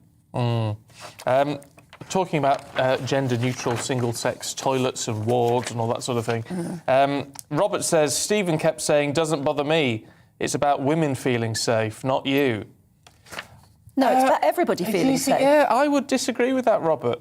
Because what I don't understand with it, and maybe it's just me, because I'm not a woman, I don't know, and your views are very welcome on this one, but I just sort of think, well, it shouldn't just be about... We always hear about women women's safe spaces as if men are therefore just a permanent threat. No, I think everybody should feel safe in whatever space it is, whatever you're doing in it. Liz says, I just wanted to say that I even get nervous with other women listening to my bodily functions, and to have a man next to me is just a step too far. Why do we have to go backwards? I agree. I think we should be going forwards to safe spaces being bathrooms for people to go to, where you can feel totally sort of safe, totally private. Ian says, being a male, I have a problem with gender-neutral toilets. The reason would be women always leave the toilet seat down.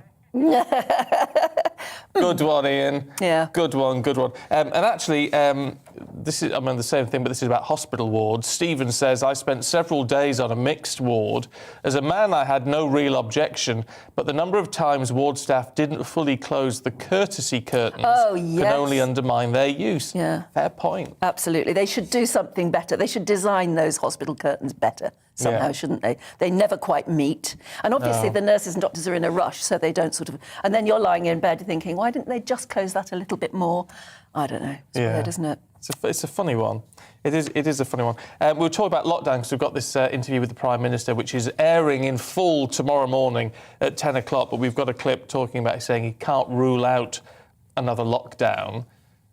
But then how could he rule... I mean, that would be my part. How could he rule out? At the moment. But these people have emailed in and say they're against another lockdown. And, you know, understandably so. Who would want one? Yeah. Lee, Declan, Rob... Liz the pensioner, morning Liz, Jean, Stephen in Manchester and Colin in Durham. Yeah, well, I mean, I totally get that. I mean, who wants another lockdown? I mean, it'd be a nightmare, absolute nightmare, but how can you rule it out without a crystal ball that works?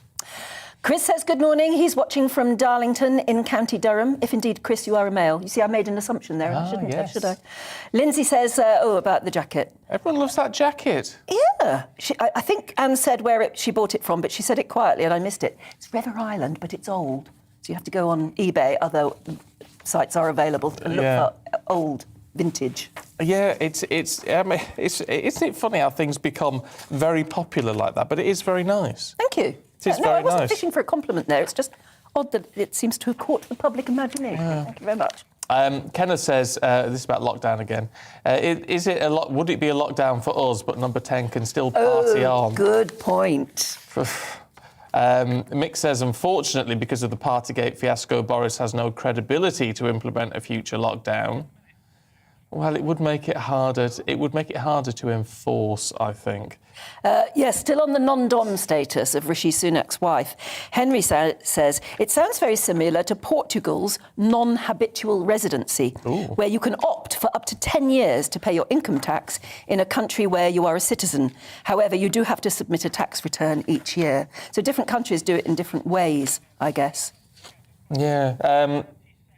But Tom says, sorry, I was going to say, the elephant in the room, Tom says, is that the very rich are able to have the best tax advisors. They are able to organise so much to reduce their tax bills to ridiculous amounts. I don't think she's done that either. I mean, that's the point, that's the problem with this sort of publicity. Some of it's very unfair about her because she has done nothing wrong. Nobody's even alleging that she's done anything wrong. But her non-domicile status is raising eyebrows. Yeah, it's the optics, as they say, the optics. But let us know what you think. GBviews at gbnews.uk on that or anything else that you want to talk about. We would love to hear from you. Now, of course, we're going to be talking about more about the Prime Minister's interview that he's had with Esther McVey and Philip Davis, where he's been talking about lockdowns, unable to absolutely categorically rule it out in the future. So we're bringing more on that coming up. But first, here's the weather. Hello, a very good morning to you. I'm Aidan McGivern from the Met Office. A cold start out there, frost and ice fairly widely, but there'll be some sunshine and it'll be a day of sunny spells and showers for many of us. Low pressure's moving away to the east. Another low just skirting the south coast is bringing thicker cloud and will continue to bring some outbreaks of rain to southern coastal counties of England. Now that's kept things frost-free in the far south, but otherwise it's a widely chilly start with some icy patches for northern Scotland. And we're going to see some sunshine in places through the rest of the day, but also showers building. And those showers will continue to be of a wintry mix, so rain, hail, sleet at lower levels, snow over the higher ground, particularly for North Wales, Northern England and Scotland. I think 8 or 9 Celsius for Manchester, Newcastle, 12 Celsius in the south of England, colder still for the north of Scotland, where we'll continue to see a brisk wind from the north. We'll continue to see showers coming through on Friday night, 1 or 2 showers elsewhere, but otherwise, once again, widely clear skies and plummeting temperatures with a widespread frost, some slippery surfaces around first thing Saturday, and a chilly start for all of us. But Saturday looks less windy and less showery. In fact, for many places, it stays sunny throughout much of the day. We'll continue to see some showers for parts of Scotland, Northern Ireland, North West England and North Wales. But the further south and east you are, the brighter and drier it will be, with temperatures rising, and 11, 12 Celsius in the south will feel quite pleasant with light winds and the strong sun at this time of year. 8 or 9 degrees there for Manchester, for Newcastle, for Glasgow. Not feeling quite as pleasant as it turns cloudier through the day with a few showers around. Sunday looks dry and bright for most of us, and it's going to turn milder during Sunday, Monday and into Tuesday.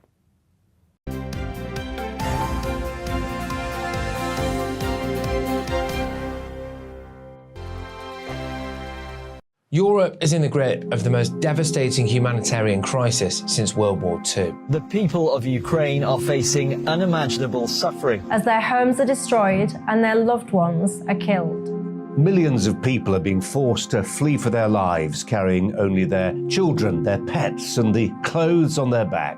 The pain, loss and destruction grows by the day. The people of Ukraine urgently need our help. Already a vast humanitarian operation is underway. Britain's Disasters Emergency Committee, or DEC, brings together 15 leading aid charities to respond to overseas disasters quickly and efficiently. These charities include the British Red Cross, CARE, Oxfam, Save the Children and World Vision. Their teams are working on the ground in Ukraine and neighbouring countries to bring vital aid to those who need it most. If you can spare it, your gift to the DEC's humanitarian appeal will go a really long way.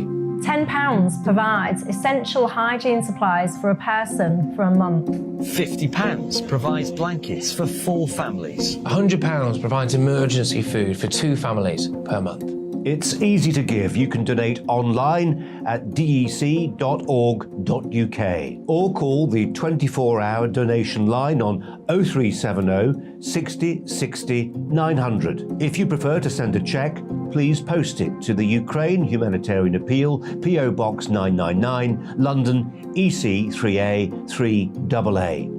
To give £10 on your mobile, simply text the word crisis to 70150. Standard network charges apply for calls and you must be 16 or over. Texts are charged at the standard network rate and your £10 donation will be added to your bill. 100% of your donation goes directly to the DEC to save lives and deliver critical support where it's needed.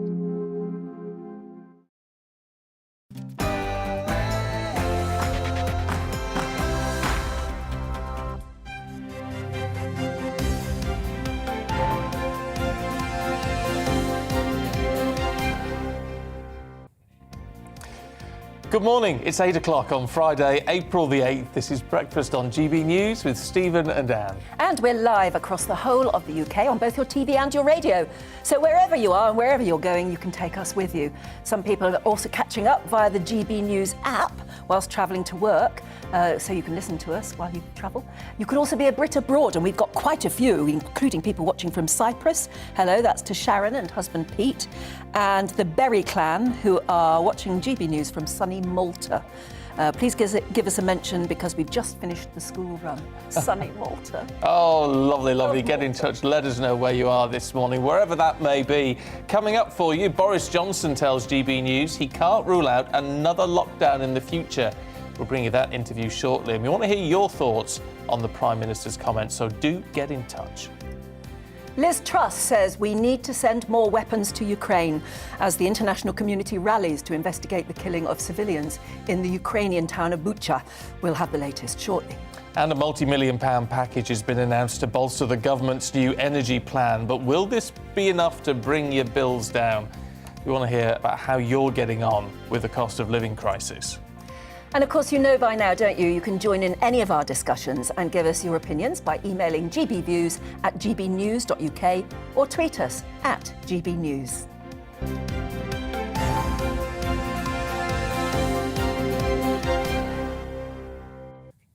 So we start with the news that the Prime Minister has given an exclusive interview to us here at GB News, where he's been asked about the last 2 years of COVID restrictions, amongst lots of other subjects, and his ambitions for the future of the UK.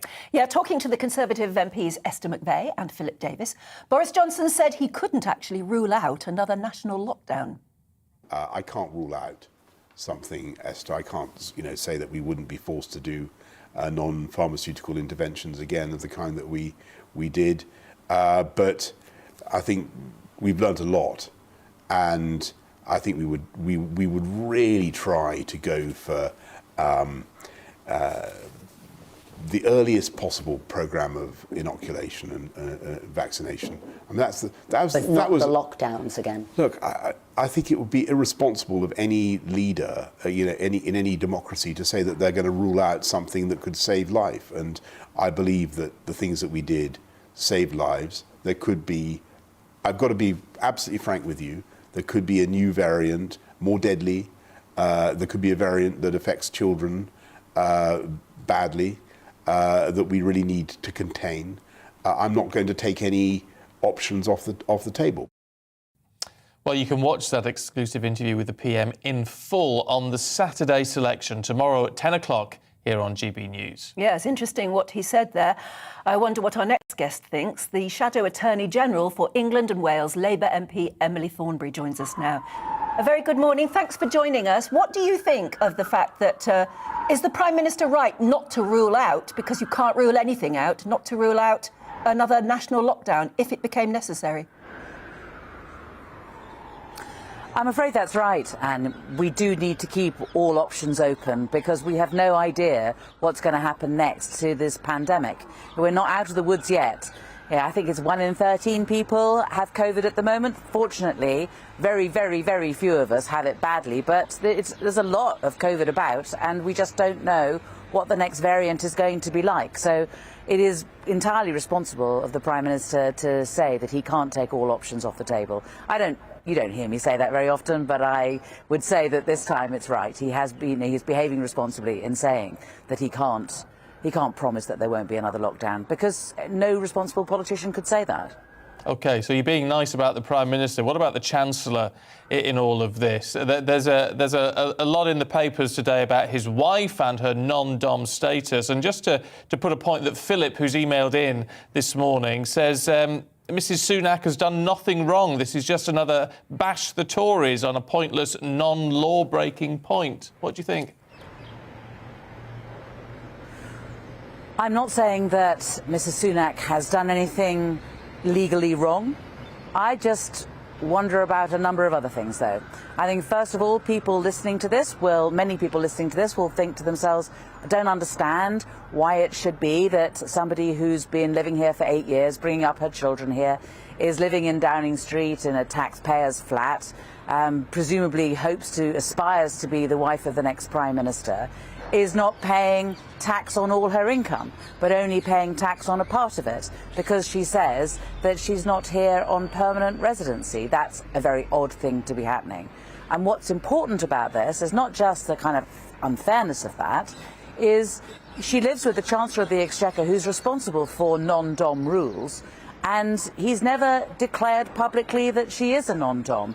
And there might be a conflict of interest in that. He's asking us all to make sacrifices. He's putting up taxes for everybody else, but he's not really asking for his wife to make any particular sacrifices. That is the sort of thing I think that should be in the public sphere. It's in the ministerial code that we should declare what our spouse's financial interests are, and the reason for that is because of this thing about potential conflicts of interest. You normally, or in normal times, if you think about, yeah, go on. I'm sorry, I was going to say, like, for example, there might be a discussion in the Treasury about changes to the rules for non-doms. Because as I say, if you look at individual cases, you might think that, well, the rules are all very well, but the way in which they seem to be being applied isn't necessarily, it flies in the face of common sense very often. So there might have been discussions in the Treasury about potentially changing that. Was Rishi Sunak involved in those discussions? Did he recuse himself? Did he say, well, I can't because of a conflict of interest? When his family are benefiting from taking advantage of these particular rules. Do you see what I mean? So but it was, forgive me, I mean, I may be wrong, but my understanding was that it has been declared in the Register of Interests. No, it's not declared in the Register of Interest. He did speak to the Cabinet Office about it, but he didn't do what he should have done, which was to declare it in the Register of Interest. And the Ministerial Code is quite clear about this, that it is not a red herring what your partner's finances are because of potential conflicts of interest. Just one more point then. There is a cost of living crisis at the moment that most ordinary people are terrified about. The idea that there was a report out today saying so many people are actually frightened to open their bills when they come through the door now. Is it acceptable to have a Chancellor of the Exchequer who is so unbelievably rich? I don't think that we should say that because somebody is unbelievably rich that they don't have a role in politics. I think that's not fair, and it shouldn't be the way that we go about things. But I do think they have to work that much harder at it. I think that they need to make sure that they really do listen to people, listen to what it is that people are saying, not have a tin ear. Now, it is harder for somebody who is unbelievably rich to understand the lives of ordinary people, but it's not impossible. But as I say, they do have to work hard at making sure that they do get it. And my worry is that this Chancellor shows far too often that he doesn't get it.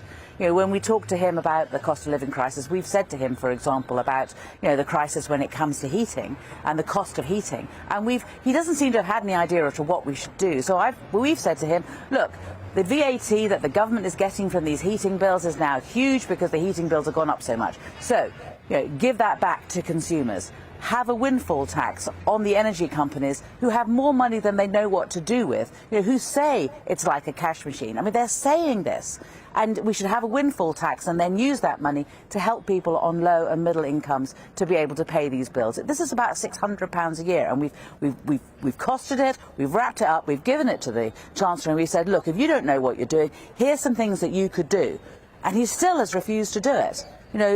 What they have been doing for us is so minimal. It shows, I think, a cloth ear, and so therefore I don't believe that he's working hard enough at trying to understand the lives of ordinary people. Emily Thornberry, thanks very much indeed for joining us this morning. Thank you. Yeah, I wonder what you feel about that. Lots of people getting in touch saying, with both sides of the equation, really. Yes. That they sympathise with, stop punishing people for being rich and successful. On the other hand, also saying they just don't understand what it's like to be an ordinary person who can't pay their bills. Yeah, well, let's talk to political consultant and strategist Peter Barnes, who's here in the studio. Good to see you this morning. Look, although we've talked about, we want to talk about what the Prime Minister said in the interview clip that we're using this morning. What about Emily Thornberry and everything else that she's been saying today, and I mean particularly surrounding Rishi Sunak and his wife? What's your analysis? To be honest, I actually kind of agree with Emily Thornberry on this, which is a rarity for me. But I think she's got this kind of right. I think it is interesting how we're suddenly requiring Rishi Sunak's wife to start declaring all this extra stuff suddenly because of who she's married to. If she was any other citizen in the country, we would, as long as she's followed the law, that would be the end of the conversation.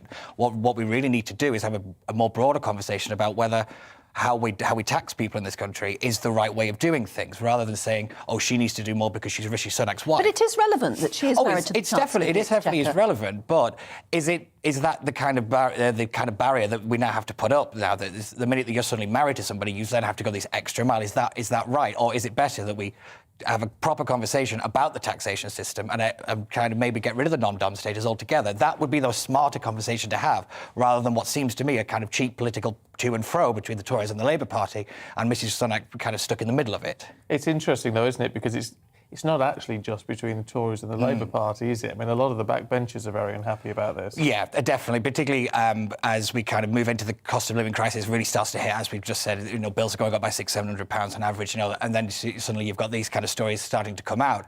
You know, it doesn't look good for the Conservatives, and, you know, there's a lot of them will be looking at their seats with small majorities the next general election, particularly when you throw in Partygate as well. You know, you are going to get a lot of And it's not just the general election, is it? It's the local elections coming up. Yeah. If you were canvassing at the moment for the Tories and you were knocking on people's doors, I wouldn't be surprised for people saying, well, tell Mrs Sunak to cough up a bit of money to help us out. You know, it's going to come up.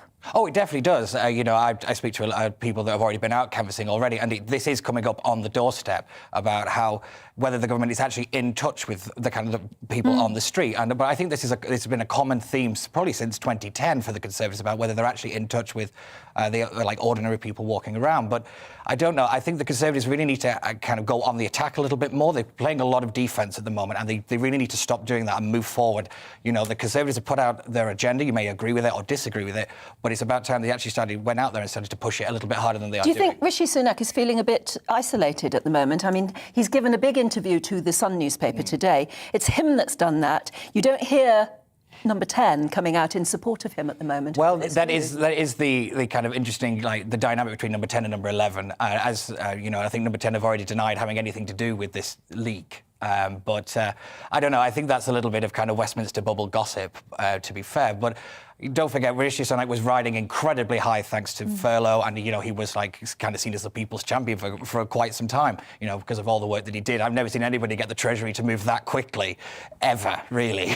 But no, I think he's kind of been brought back down to earth a little bit, and I think it'd be interesting to see whether politically he can kind of whether he's got the stomach to move forward on this and actually kind of get past it. Well, it'd be interesting that we sort of talk about whether people are too rich to be politicians, and Emily Thornberry's saying, well, she doesn't think that's the case. That shouldn't be a barrier.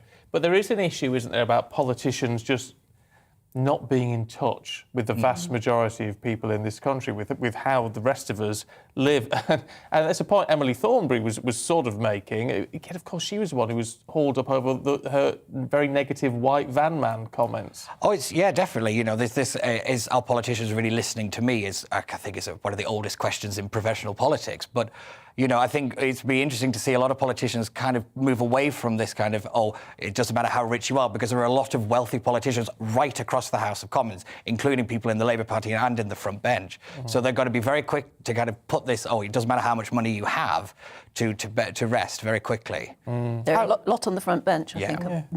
How then do politicians get a grasp of what is actually going on? Because when you head to places like Blackpool, which, you know, are very, very poor at the moment. I know they've got a couple of Tory MPs up there now. But, I mean, are those points of view from those MPs there actually getting through to people like Rishi Sunak and the Prime Minister about what life is really like? Well, I know that the Conservative, what's known as the Northern Research Group, which is the lobby group for most of the Northern kind of 2019 intake, they meet regularly with Rishi Sunak and the Prime Minister. They do actually have quite a good dialogue. But one thing for me, what I think politicians really need to start doing is spending more time in their constituencies and less time here in Westminster. You know, I think they actually need to get out in the streets, actually start talking to people, go into local businesses. And it's really interesting how just those really small things make a huge impact on how people view politicians and view politics in general. And the only trouble is a lot of politicians will be scared to do that. And I think, I think that is one of the bigger problems, OK, look, Peter Barnes, really good to talk to you this morning. Thank you very much indeed. Loads of your views coming through on this. I just want to read this one, because it's about the cost of living crisis, which all this relates to, of course. Mark, morning Mark, says, I bet you don't read this out. Well, we will. I'm a pensioner, says Mark. I live in a 4-bedroomed house and can afford to put the heating on, but I don't. Anyone would think we live in the Arctic. When I was young, I used to live with my nan, who had no central heating and no money, but we managed and we didn't starve. People are moaning about everything. Just get on with it. On the other hand, Tony says Sunak, living with all his wealth at number 11, has no clue at what the rest of us have to live off. He should join pensioners for a week and live in the real world. It's interesting. Matthew Parris, when he was an MP, when the previous Tory administration was done years ago, and he did just that, didn't he? He did. He went up to the northeast and lived with some people up there on benefits and had to live on benefits with them on the same amount of money for a week or a month or whatever. It was quite a long time. And he came away from that saying, I really, really struggled. But as a result of it, I still wouldn't put benefits up. Oh. That was his conclusion. And he went back and did a recap visit about 10 years ago and came out with the same conclusion. I mean, I know people like Rishi Sunak are intelligent enough to be able to project and figure out what it's like to live that life. But until you actually have, they always say, until you've actually walked in someone else's shoes, can you ever really understand? Yeah. Let us know what you think. It's 8:16. Let's bring you up to date with some of the other headlines today. And the Prime Minister will host the German Chancellor Olaf Scholz in Downing Street to discuss how to help European countries wean themselves off Russian gas. The UK has pledged to end all imports of Russian energy supplies in a bid to starve Vladimir Putin's war machine of funds. UK military intelligence shows that the Russian forces in the north have now fully withdrawn from Ukraine to Belarus. The Minister of Defence expects that some of the forces will be relocated to fight in the Donbas region. President Zelensky has praised the UN for suspending Russia from the Human Rights Council, saying it was the greatest threat to freedom and human security. 93 countries voted in favour of the move, which Russia described as illegal and politically motivated. The government has announced a £375 million package to support its new energy strategy. Business and Energy Secretary Kwasi Kwarteng says the money will unlock the enormous potential of hydrogen and nuclear power. Now, the NHS watchdog has warned that people should ensure their waist measurement is less than half of their height to keep health problems at bay. The National Institute for Health and Care Excellence says adults should measure their own waist to height ratio as part of wider plans to tackle obesity.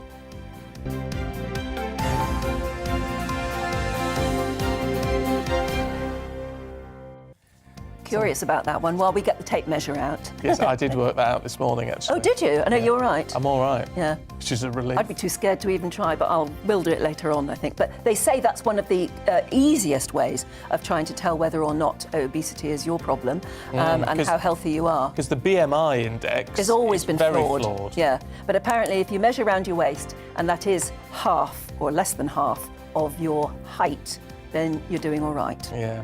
Well, yeah, let us know how you get on, Yeah. if you dare. Yeah, tell us. Yeah. I was very relieved when I worked that out this morning. I might not be later on, but I'll give it a go. In fact, that would be something to sort of work towards, Yes, wouldn't it? yeah, so if you're not there, it's a goal. Yeah, it is.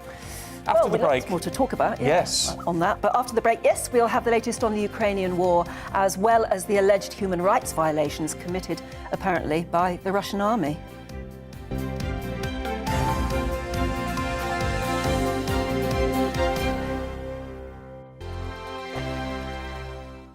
Europe is in the grip of the most devastating humanitarian crisis since World War II. The people of Ukraine are facing unimaginable suffering as their homes are destroyed and their loved ones are killed. Millions of people are being forced to flee for their lives, carrying only their children, their pets, and the clothes on their back.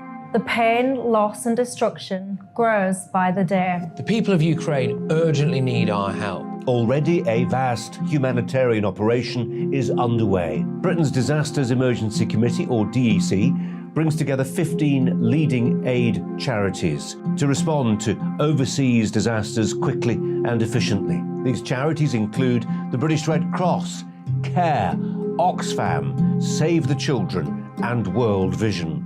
Their teams are working on the ground in Ukraine and neighbouring countries to bring vital aid to those who need it most.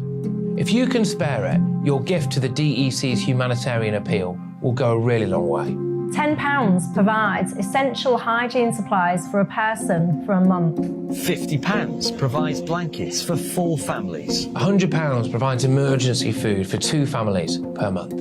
It's easy to give. You can donate online at dec.org.uk or call the 24-hour donation line on 0370 60 60 900. If you prefer to send a cheque, please post it to the Ukraine Humanitarian Appeal, PO Box 999, London, EC 3A 3AA. To give £10 on your mobile, simply text the word crisis to 70 150. Standard network charges apply for calls and you must be 16 or over. Texts are charged at the standard network rate and your £10 donation will be added to your bill. 100% of your donation goes directly to the DEC to save lives and deliver critical support where it's needed.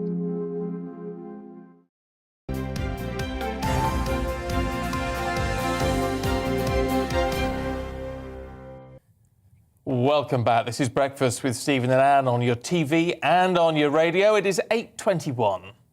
Now, Russian troops have now fully withdrawn from northern Ukraine, according to the Ministry of Defence in the UK, with some of those troops being moved apparently to the east to fight in the Donbas region. Ukraine's President Zelensky says the destruction being uncovered in the recaptured town of Borodyanka is worse than what has already been seen in Bucha. Well, more pressure is now being put on the international community to investigate claims that Russia has committed war crimes. The Kremlin denies that its forces were responsible for the deaths in Bucha and said on Tuesday that Western allegations of Russian war crimes were a monstrous forgery. Well, let's talk now to the former commander of UK and NATO chemical, biological and nuclear forces, Colonel Hamish de Bretton-Gordon. Thank you for joining us.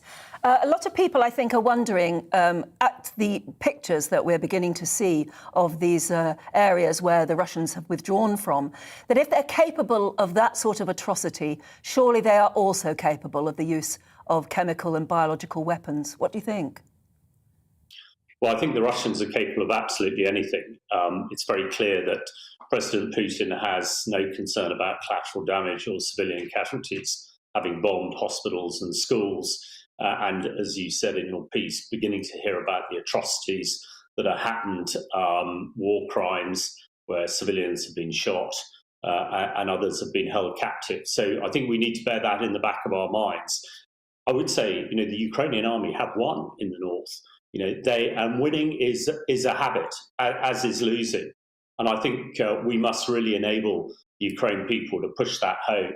It would appear that the Russians are regrouping, heading east to try and take the whole of the Donbass and reinforce it in the southern areas and take Mariupol.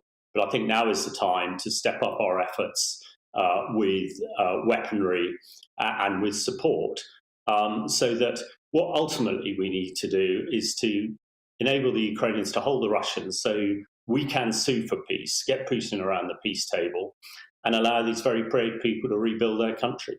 Yeah, Colonel, in terms of helping out the Ukrainians, we were talking to someone from Chatham House earlier on who came out with what ends up being a pretty controversial view. And she was saying, look, we need to call Putin's bluff on all of this. She thinks his sense of self-preservation is so high that actually, if we went in and provided actual assistance, boots on the ground, to the Ukrainian army, that actually he wouldn't dare launch anything like nuclear strikes, even if they were strategic nuclear missiles.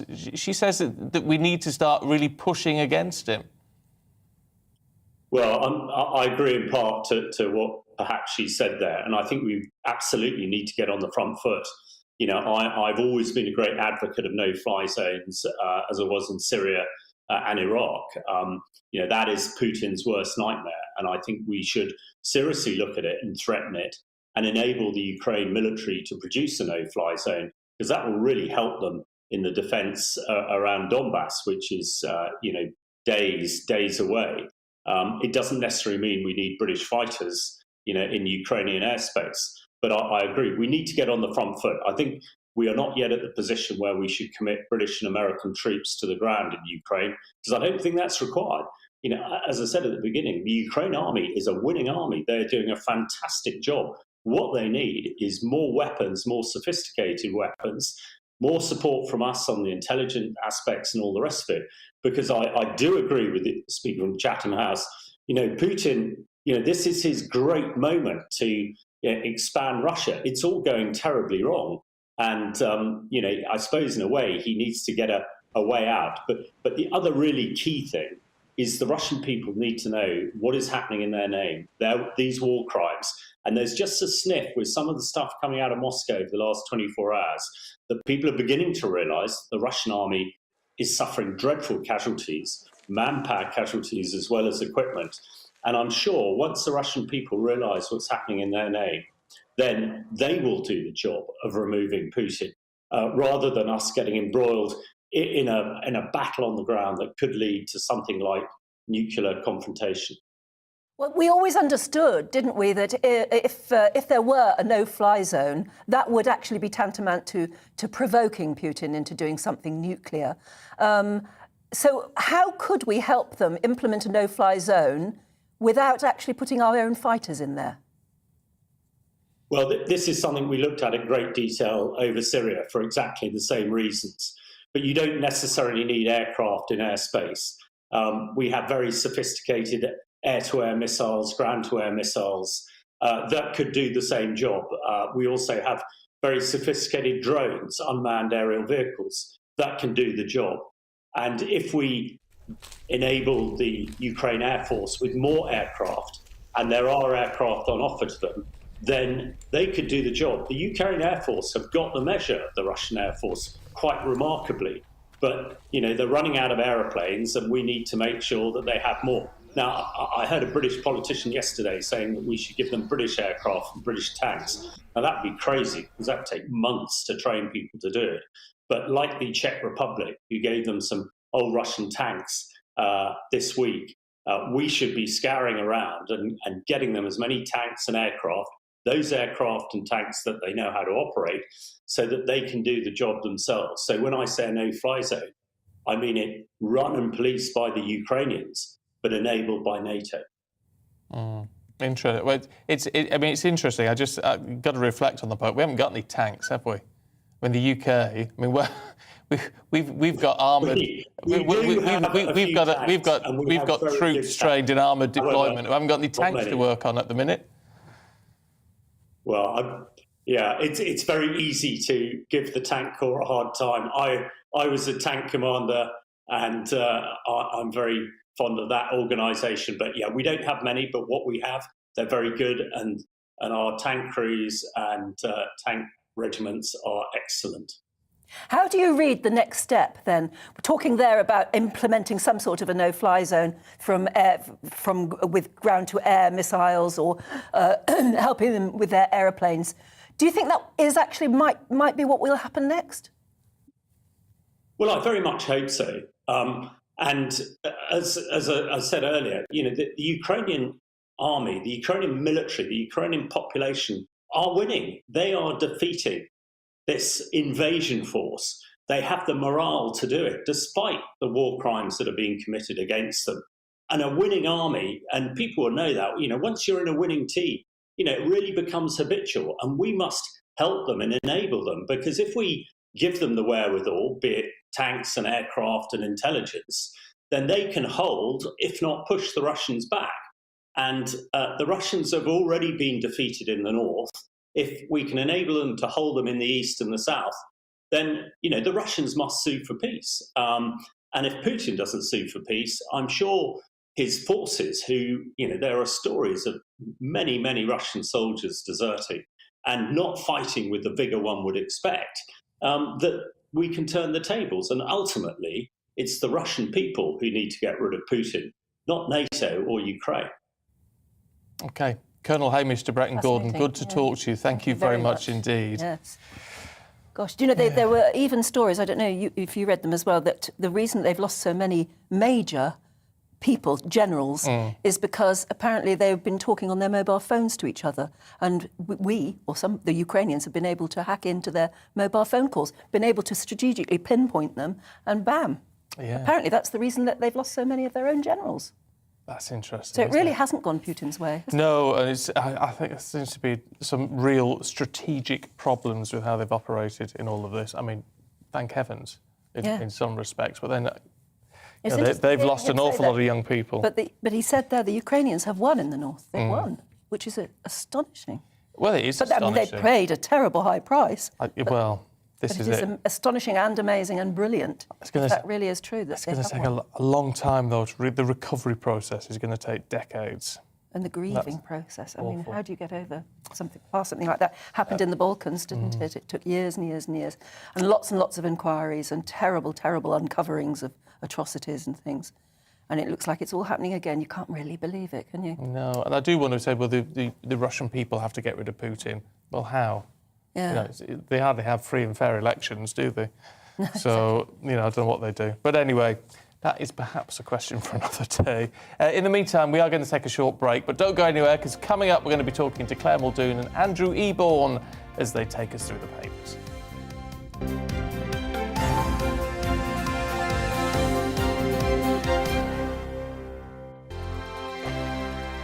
Europe is in the grip of the most devastating humanitarian crisis since World War II. The people of Ukraine are facing unimaginable suffering. As their homes are destroyed and their loved ones are killed. Millions of people are being forced to flee for their lives, carrying only their children, their pets, and the clothes on their back.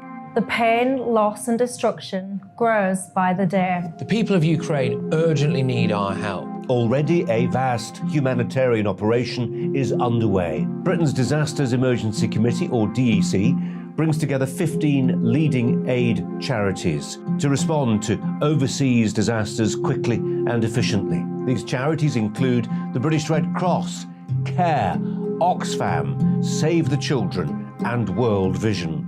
Their teams are working on the ground in Ukraine and neighbouring countries to bring vital aid to those who need it most. If you can spare it, your gift to the DEC's humanitarian appeal will go a really long way. £10 provides essential hygiene supplies for a person for a month. £50 provides blankets for 4 families. £100 provides emergency food for 2 families per month. It's easy to give. You can donate online at dec.org.uk or call the 24-hour donation line on 0370 60 60 900. If you prefer to send a cheque, please post it to the Ukraine Humanitarian Appeal, PO Box 999, London, EC 3A 3AA. To give £10 on your mobile, simply text the word crisis to 70150. Standard network charges apply for calls, and you must be 16 or over. Texts are charged at the standard network rate, and your £10 donation will be added to your bill. 100% of your donation goes directly to the DEC to save lives and deliver critical support where it's needed.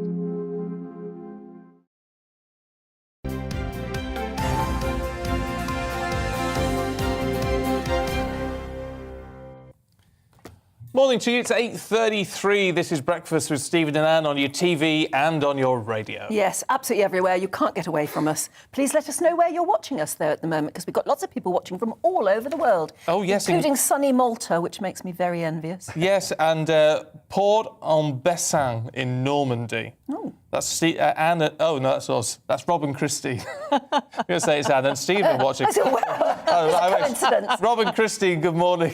They're in their gîte at Port-en-Bessin. GB News keeps us up to date with everything. Well done.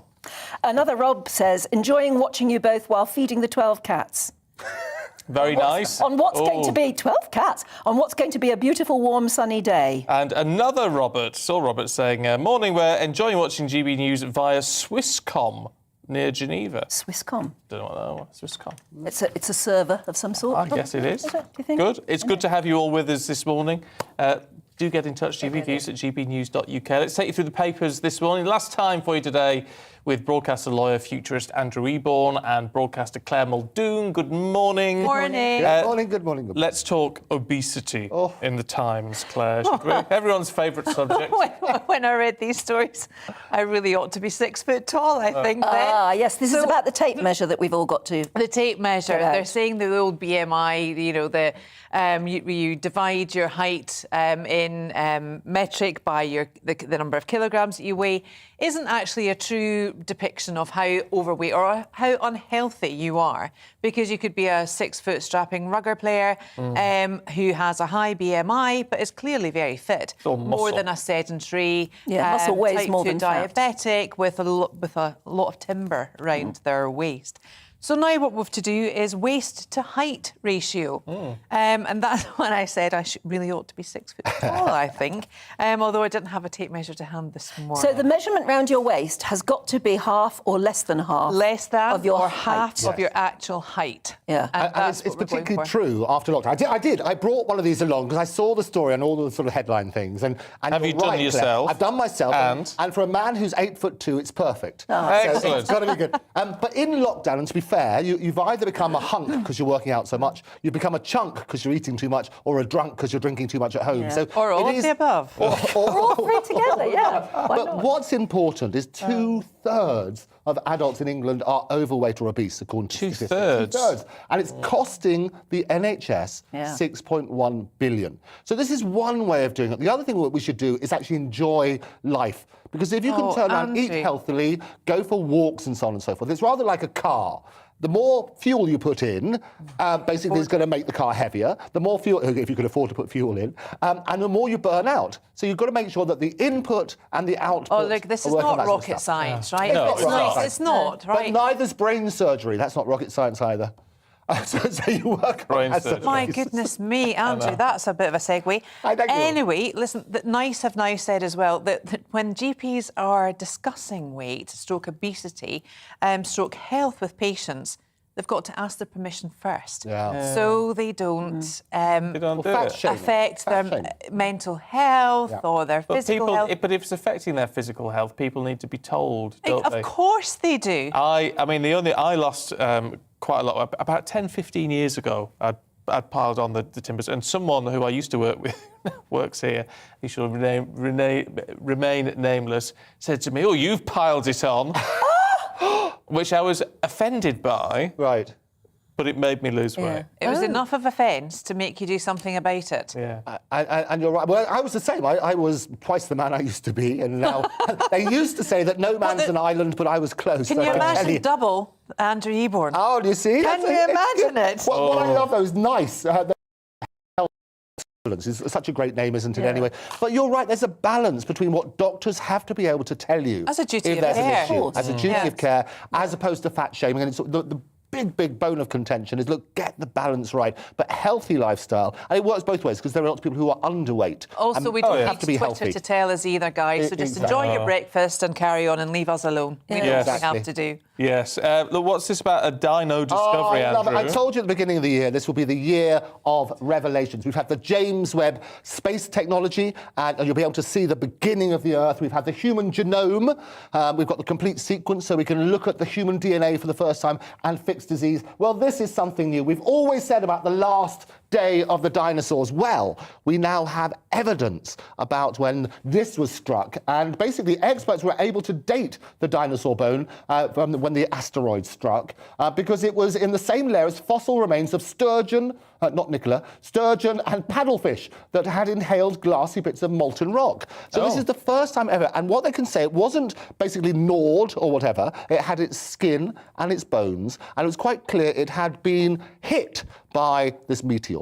So this is the first time in history that we can look and prove that the dinosaurs... It was found in North Dakota, and I have family connections there as well. So a fantastic place. I'm sure that's a coincidence. It is. There are lots of dinosaurs there. But it is incredible. They've actually found a dino fossil that dates from the great... Absolutely. And it's a seismic moment. And it's what the point I was making earlier is that these great... Well, it was. Yes, but it's these great moments in history which are being knocked off because of all the bad news. And we cover the bad news. Let's cover good news as well. We do. Well, I don't know if this is good news or not, Claire, in the Telegraph, because we told you earlier on, you want same-sex toilets and wards. We were talking about earlier on. But do you want same-sex menus? No, I quite like this, actually. It's quite a nice traditional Italian restaurant in Venice, as, you know, quite a lot of restaurants in Europe do this. And what they do is often would present a menu. If it was a male and a female dining, they would often present the menu with the prices to the male member, and then the prices without the menu without the prices to the female. That's disgraceful. It's very old-fashioned. Why? That is a disgrace. But I'll tell you what, it's not just a sexual thing as well. It's in terms of, if you go to clubs, and certain clubs in London, they will give it, if you've got a guest, they will give you the menu without the prices on. That's the point. Yeah. Or what I ask for them to do is put double the price so it looks like you're spoiling them with something really rotten. Well, no, because the reason this all came about, an Australian influencer went for a meal in Venice a few weeks ago, and she put on her Instagram account, we were talking about these social media platforms earlier, and she said it was an absolute example of the patriarchy. I mean, come on. 1 in 4 diners, apparently, of the female couple, of the heterosexual couples, the male, 1/4, female pays the bill. So this has been historic. It's always been the man that's championed paying the bill. And I'm all for that. As someone who constantly is that quarter that pays the bills, I am thinking, gosh, it would be so lovely just for someone else to pick up the bill. There you go. Someone else to offer my seat if they were sitting in the train. The assumption that the men have to pay the bill. When women say they all want, we want need equality, we need everything, we all want to... Well, pay the bill then. We have the ability to pay. Pay the bill. We can. It's often, but it's just that nurture, that, you mean so much to me. Let me just treat you and let me spoil you. And it can work both ways, though, to your point. And as I say, the reason this started is that when you invite somebody, you give them normally the menu without the prices. Yes. So it can work. It's equality. No. So you can be invited about this day of equality. You can be invited by a lady to have... If I was taken out by... If you took me out to dinner, Andrew, okay. and I was presented with a menu that had no prices on, I'd be offended. Oh, OK. Well, I can write... What if you were his guest? As his guest, yeah. I'd still be like, well, why can't I see what the prices it's are? only so when you order your filet mignon in lark's tongue in aspic, you don't realise that you'll be put off because of the price. Yeah. Oh, no. I tell you what, go on a cruise or an all-inclusive holiday. Oh, well, that'd be all right. And then you just sit there looking at the menu and salivate at what they're going to bring, and you never even have to... Do you know anybody who's been on a cruise recently, Anne? Do you know anybody who's been on a cruise? Exactly. Sorry, but that's one of the great, relaxing features. Yeah. It's not having to worry if you've already paid, basically, up front for a cruise or something. Whilst you're on cruises, I should make a point of clarity because nobody's mentioned this about P&O, and there's a difference between P&O ferries and P&O cruises. We have mentioned this. Oh, you've mentioned it because P&O cruises different company 20 years ago by Carnival. Different company. Completely. Yes. Have we got time for one more? I'll go on. Do the crisps. Yes, we have. Crisps. Pack it in, Andrew. Pack it in. Pack it in. Finish with a pun. A pun is mightier than the sword. It's on the front page of the Star today. It's all to do with a shortage of crisps. And I always say, Edward Bernays is the father of PR. He said the best way to sell anything is through fear. So if there's a fear of scarcity, then all the loo rolls and things that come off the shelves, the things and everything else. What's happened here is that there is a shortage with the crisis, and we haven't mentioned the crisis today, but there's a shortage because of sunflower oil. And obviously lots of crisps are cooked in sunflower oil. And so as a result, it's quavering wrecks. The puns continue throughout. So they're losing a lot of these things, and they have to use basically a different oil. So that's the story. Well, it's not a bad thing. Palm oil. Well, no, but it's all right, isn't it? Because we all need to be losing weight. Well, I was just going to say, so give up doing us all a favour. Losing weight, we've got the tape measure to check. Crisps are my weakness, so I have to avoid them like the plague because I just love Me too, crisps. crisps and dip. Crisps and dip, oh, yeah. Oh, stop it. Oh, yeah. I've already had my breakfast. She had breakfast this morning. I was talking about a panini earlier and I got delivered one. Yeah, nice. And I've eaten it already, so thank you very much. Anne, think about the magic winning lottery numbers and give them to me later. Hey. Oh. Right? And then maybe that'll be delivered. It might work. You never know. Claire, Andrew, thank you both very much. Thank you very much. Now, recent data from the government shows there were 400,000 fewer children living in relative low-income families across the UK due to the £20 uplift to universal credit payments. But the charity End Child Poverty says these families are now in danger again as that uplift has been withdrawn and worry the situation is going to worsen with the rising cost of living. GBNews Yorkshire and Humber reporter Anna Riley has more. In Britain, more than 3.9 million children are living in poverty. The top 10 authorities with the highest numbers of child poverty are all in the north, and Bradford is one of the hardest hit cities in the UK, with 38% of children in the area living in relative low-income families. At the Sutton Community Centre in Bradford, parents at a toddler group are feeling the pinch. Working mum of 4, Claire Knowles, says the group is a lifeline, with parents supporting one another with the struggles of the rising cost of living. The utilities were the first thing that we noticed, so they've gone up. Council tax has gone up. Internet's gone up. And then actually my husband came home yesterday and said he'll be paying an extra £6 a week now on national insurances as well. So everything's gone up and he's going to be getting less each week for a wage. A lot of people are feeling unsettled, I know that I am. Mum Celia Yeadon also has to budget and worries for the future. You're working to pay these bills and you don't see what you're paying for really. It just goes straight out, which is frustrating. Sutton Community Centre family worker Laura Raystrick has seen a large increase in the number of families using their food bank service. And we get a lot of families that come and use the food pantry, which is they pay £3 like a bag of fresh produce and some tinned stuff. Usually works out like about £15 worth of food, and we're seeing a lot more people like actually relying on that. Then it started off that it was like a little bit of a top-up to help people out through the week, and we're getting a lot of families where that's actually their main shop, like food shop a week, and it ain't even enough food to be a food shop. Joseph Howes, chair of End Child Poverty, is frustrated that child poverty reduction measures were missing from the government's Levelling Up paper. He wants politicians to create a roadmap to reduce levels of child poverty. We've seen things like the Levelling Up agenda from the government. If you look at the numbers here, we're talking about 3.9 million in poverty, 3.9 million children. How can that not even be referenced in a Levelling Up agenda? I don't understand it. From wherever you come from politically on this, I don't understand how that's not considered within a Levelling Up agenda. In response, a government spokesman said that they're giving $22 billion of targeted investment to help low-income households, along with putting an average of £1,000 more per year into the pocket of working families via changes to universal credit. For now, mums in this group are grateful for the community support they're receiving and will continue to budget in the best way they can. Anna Riley, GB News, Bradford. Anna, thanks very much indeed. Yes, I mean, the cost of living crisis is affecting so many people now.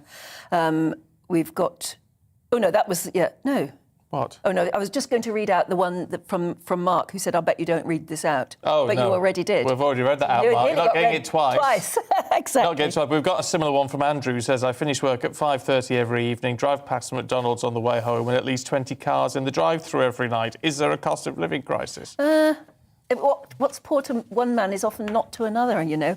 How do you measure poverty anymore? That gets very controversial if you ask that one, because a lot of people say, there are people on benefits, but the first thing they've got is a brand new mobile phone, and you hear lots of criticism like that. Yeah, it's how do you balance it out unless you're in that situation yourself. Look, time now for On Your Doorstep.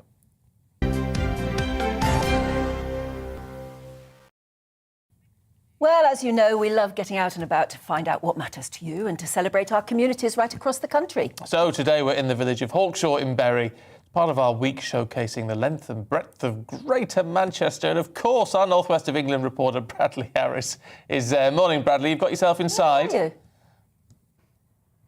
I've got myself inside. You know where I am if you've been watching and listening this morning. I've been shouting about it all morning, saying that I'm going to be coming to the pub, the Wagon and Horses. I'm here. It's an 1800, a pub from the 1800s. I was going to say 1800 years old then, but it's actually a pub in the 1800s. It still kept some of the traditions alive, and it's had a refurb as well. And I'm here to chat to people in Hawkshaw about where they live, what matters to them. And I'm here with a local star, I'm told, Frank. Frank, good morning. You're live on GB News, on television and on the radio. Tell me then, you've been here, I'm told, 18 years. 18 Why years. have you stayed here? What's so special about this place? Why do you love it so much? Because everybody's so friendly and everybody looks out for one another. You know, if anybody's ill, they look out for one another. And on the pandemic, the village store used to bring you milk and your bread outside your front door when you couldn't go out and everything. You know, they were really friendly. They're fantastic. They're fantastic people here. I've been to the village store this morning as well, and you're right, they are just lovely. Yeah, lovely. I've been having a wander around the back of this pub. There's a bowling green. Yeah, bowling green. It's social bowling in summer. There's a lot of people go on there. The celebrities been on it. Sir Alex Ferguson, Big Sam Allardyce, and then in the pub a few weeks ago, Brian Robson ran having a drink. Brian Robson? Brian Robson, yeah, played for United, captain. Right. Yeah, he was in. Yeah. Wow. They've had loads of people in, but. I bet they're all coming for your autograph, though, Frank. I've had my photo taken with him. That Fergie, yeah, Alex Fergie. Yeah, I've had my photo taken with him. But they had some good fun on bowling green. They have a meal first, and then they go on bowling green. So it's great that you've actually got a bowling green at the back of the pub. Frank, I'll let you to enjoy your pub. It's only 9 o'clock, you're already at the bar. Good to chat to you. I just want to quickly bring in John. Now, John, you're the landlord of this pub. Thanks for letting us into the Wagon and Horses. Pub from the 1800s. How come you took it over then, here in Hawkshaw? 4 years ago, I've been a regular here for 20-odd years. 4 years ago, landlord left. So I stepped in and never looked back. Brilliant. And it's not just, though, being a landlord that you're known for. You also look after just a few animals as well, don't you? Yeah, I wouldn't call myself a farmer, more of a smallholder. 40 sheep, 30-odd chickens. All the eggs come to the pub. 40 sheep? Yeah, 40 sheep. Right, OK. We've been lambing this morning, and yeah, we have hens, chickens, all the eggs come into the pub. So we have good fun. It's a community pub. Everybody looks after each other. We always have a good laugh. And there's always a welcome when anybody comes through that front door. Yeah, do you know what, John? I think that's really unique, actually. There's not many places, I don't think, these days where you get a community as really kind of close and as tight as you are. Is that one of the reasons why you're staying here? Because everybody knows each other and it is that strong bond of community? Yeah, well, village pubs are really important to the community. They act as a sort of the hub. It's where people hang out. You know, the end of a day's work, you come in for a pint, you sit around there, you have a laugh. And it's really important for the well-being.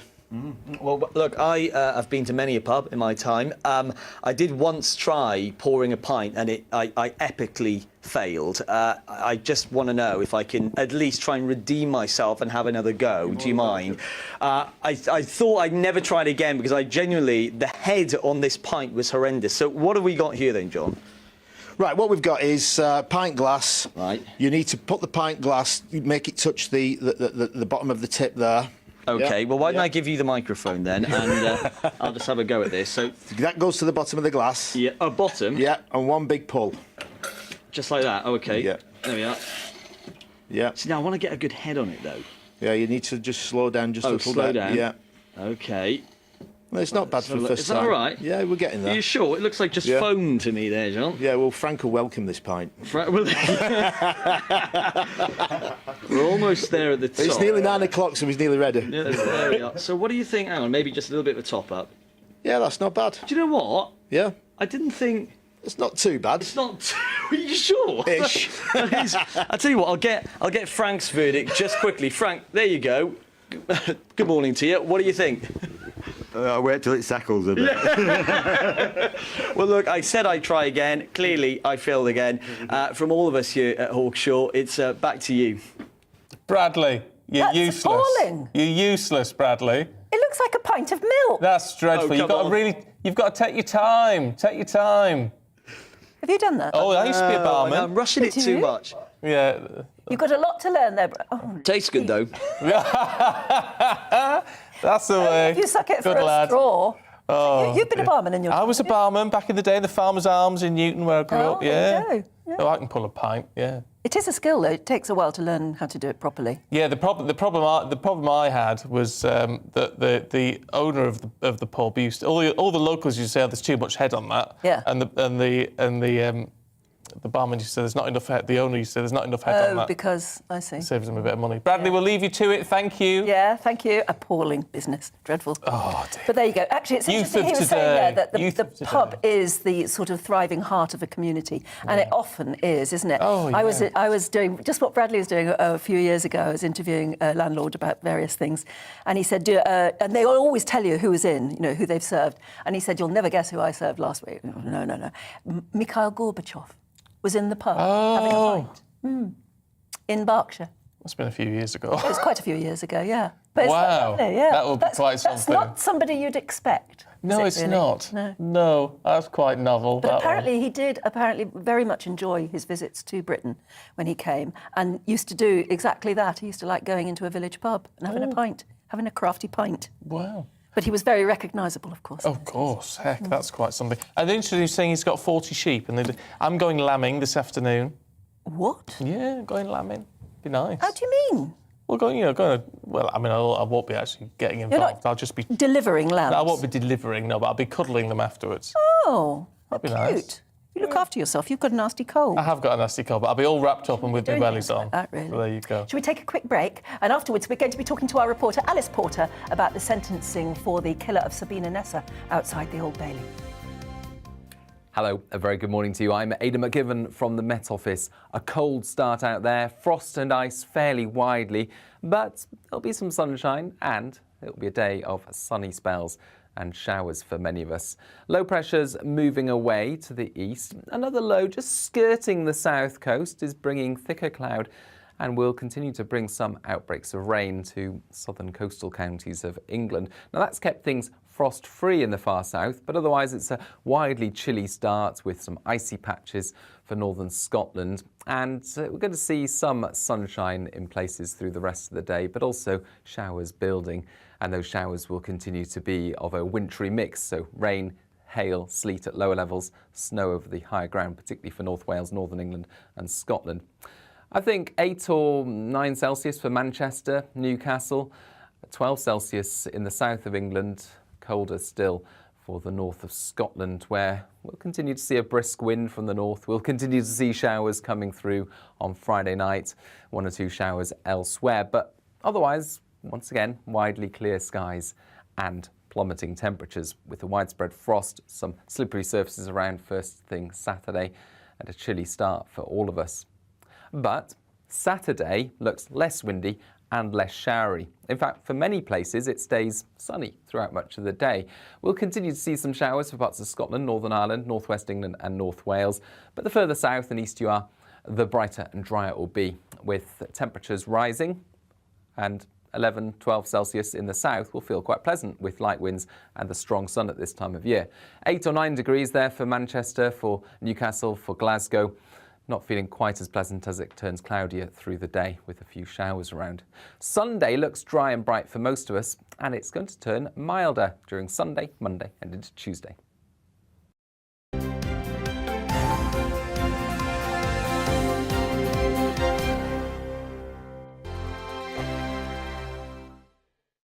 Europe is in the grip of the most devastating humanitarian crisis since World War II. The people of Ukraine are facing unimaginable suffering as their homes are destroyed and their loved ones are killed. Millions of people are being forced to flee for their lives, carrying only their children, their pets, and the clothes on their back. The pain, loss and destruction grows by the day. The people of Ukraine urgently need our help. Already a vast humanitarian operation is underway. Britain's Disasters Emergency Committee, or DEC, brings together 15 leading aid charities to respond to overseas disasters quickly and efficiently. These charities include the British Red Cross, CARE, Oxfam, Save the Children and World Vision. Their teams are working on the ground in Ukraine and neighbouring countries to bring vital aid to those who need it most. If you can spare it, your gift to the DEC's humanitarian appeal will go a really long way.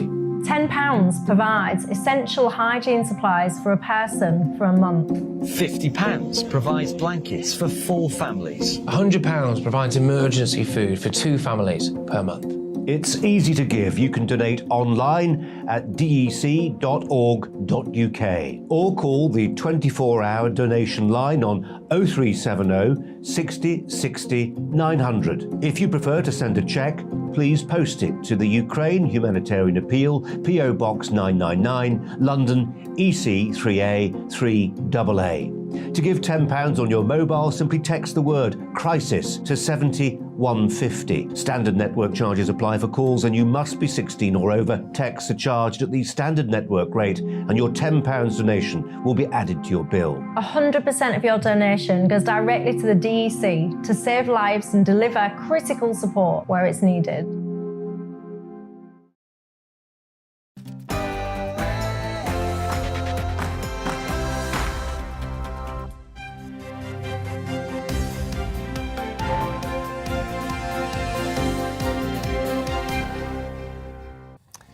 Very good morning to you. It's 9 o'clock on Friday, April the 8th. This is Breakfast on GB News with Stephen and Anne. And we're live across the whole of the UK on both your TV and your radio. We're online as well, and of course there's the GB News app. You could keep up with us wherever you're going, really, if you're using that. Especially if you're abroad. Christine says, I'm watching from sunny Spain.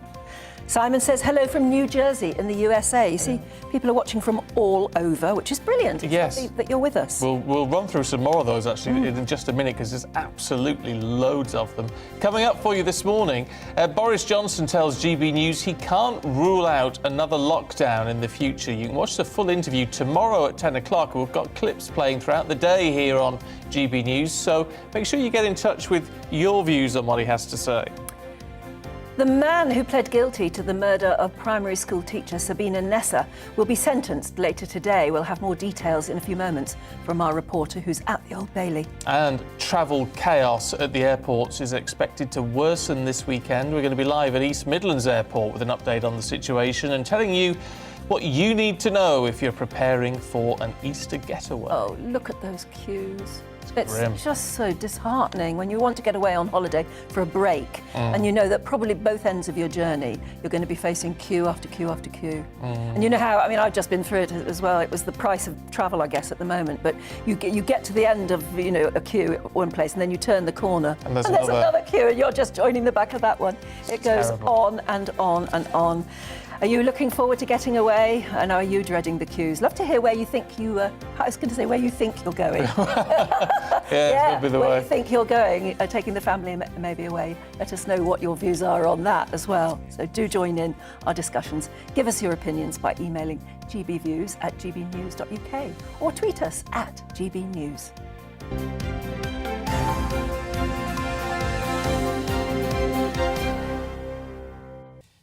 So let's run through some of those messages from you. This is interesting because we love to hear from you when you're wherever you are in the UK. But it's fascinating to know how far and wide GB News is spreading. So as Anne said, we've had Christine in Spain, Simon in New Jersey. Richard is watching GB News from Rissa in Norway. Snow on the ground and bright sun. Though. Alison says we watch every day on the app from our farm in the winelands of South Africa. We emigrated 6 years ago, still miss the UK and love GB News. Oh, I want a picture. Oh, that sounds Alison, nice. send us a picture. Michael's watching us from his home in the Costa Blanca. At last the sun is shining again. Stephen, your parents are right. Last month the weather was awful. It was. Yeah, it got better then, quickly, and then it got worse again. James says, hi, the sun is shining, just waiting for low tide, and I'll be off detecting on the Cumbrian coast. Ooh, you're a detectorist. You ever found anything interesting? Oh, it'd be interesting. Just one of those things I've always sort of fancied trying. Yes, just in case. Yeah, just in case. We're quite interesting. Julie says, hola, from the sunny Andalusian mountains of Badar in Spain, overlooking the Majorca Sea. Not heard of the Majorca Sea. Well said. At last, some sunshine after the horrible weeks of red Sahara rains. Everything is now green and lush, and the wildlife is thriving. Yeah, do get in touch, won't you? We'd love to hear where you're watching us from. Always take a picture if you can, because we love to see it as well. Yes, we do. And love to share it. Because we're very nosy, basically. We are basically nosy. We are nosy. nosy. Yeah, gbviews@gbnews.uk. Now, 28-year-old primary school teacher Sabina Nessa was murdered in Kidbrooke, southeast London, on the 17th of September last year. Do you remember? Now, after pleading guilty, her killer is expected to be sentenced later on today. Let's talk to our London reporter, Alice Porter, who's going to be at that sentencing. She's outside the Old Bailey in central London for us now. What is happening in terms of sentencing, Alice? We were expecting it yesterday. Why the delay? Hi there, good morning. Yes, that's right. The sentencing was meant to happen yesterday, and Mr. Justice Sweeney, who's presiding over the case, said it was inevitable that Selimaj would receive a life imprisonment with a minimum of 30 years, and that's because of the severity of the crime, and the severity that very much we were confronted with in court yesterday. We were shown graphic CCTV footage showing the moment in which Selimaj struck Sabina Nessa with an emergency warning triangle 34 times, with such ferocity that you actually saw part of the triangle actually come off onto the park floor, and he then dragged her then unconscious body out of sight, where he strangled her, and it's also believed he sexually assaulted her. So an absolutely horrific crime. And we also heard victim impact statements in the court, including from Jabina Islam, who's the sister of Sabina Nessa, and she said about how the family are haunted by the way in which she was killed, the way in which her body was moved, and also said about the way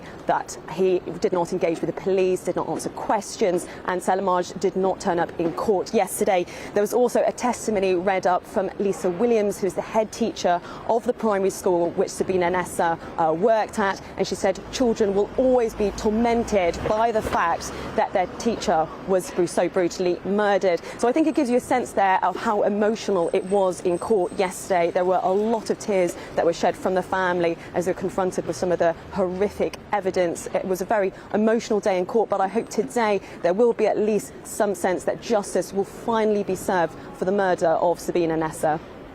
Alice, thanks very much indeed for that. And obviously we'll be bringing everybody up to date with the very latest throughout the day whenever that sentencing does indeed happen. But Alice will be covering it for us. Yeah, I mean, it's just, when you hear the details there, it's just too horrific. awful to go into, isn't it? And it's absolutely horrific. He wasn't there in court yesterday to face court. I don't know whether he will be today. I suppose nobody quite knows. No, I'm surprised. I would have thought you could insist, but I don't know. Sabina's sister yesterday said called him a coward for not facing up to turning up for that hearing, and said, "You are an awful human being and do not deserve your name to be said. You are a disgusting animal." Yeah, he is a disgusting animal. Just shocking. Things like that are shocking. Look, as Anne said, Alice will keep you up to date with all of that. In the meantime, let's bring you up to date with the headlines. And the Prime Minister is going to host German Chancellor Olaf Scholz at Downing Street later. They're going to be talking about how European countries can wean themselves off Russian gas. The UK has pledged to end all imports of Russian energy supplies in a bid to starve Vladimir Putin's war machine of funds. UK military intelligence shows that the Russian forces in the north have now fully withdrawn from Ukraine to Belarus. The Minister of Defence expects that some of the forces will be relocated to fight in the Donbass region. Airports and airlines have been criticised by the Civil Aviation Authority for failing to recruit enough staff to meet the recent demand for passenger travel. The Chief Executive, Richard Moriarty, is urging airlines to set realistic schedules which take into account the impact of COVID on staff sickness. And motorists are being warned to expect long delays next weekend as millions embark on an Easter getaway. In fact, the AA estimates that nearly 28 million car journeys are going to be planned between Good Friday and Easter Monday. It's a big heck on the roads, isn't it? Oh, yeah, stay at home if you can. Just enjoy a quiet weekend. Shopper footfall across the UK continued to grow gradually last month, the first full month free of COVID restrictions. The British Retail Consortium says figures were still down 15.4% compared to March 2019.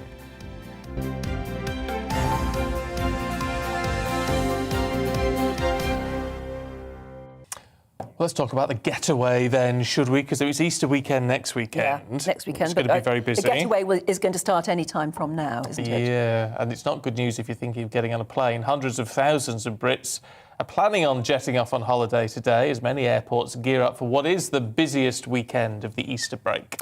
However, mass flight cancellations have meant some holidaymakers are spending long hours stuck in queues. Around 1,000 EasyJet and British Airways flights have been cancelled this week. Ouch. Our reporter Will Hollis is at East Midlands Airport for us now. East Midlands is a pretty small airport, Will, it has to be said. How are they coping with travellers at the moment?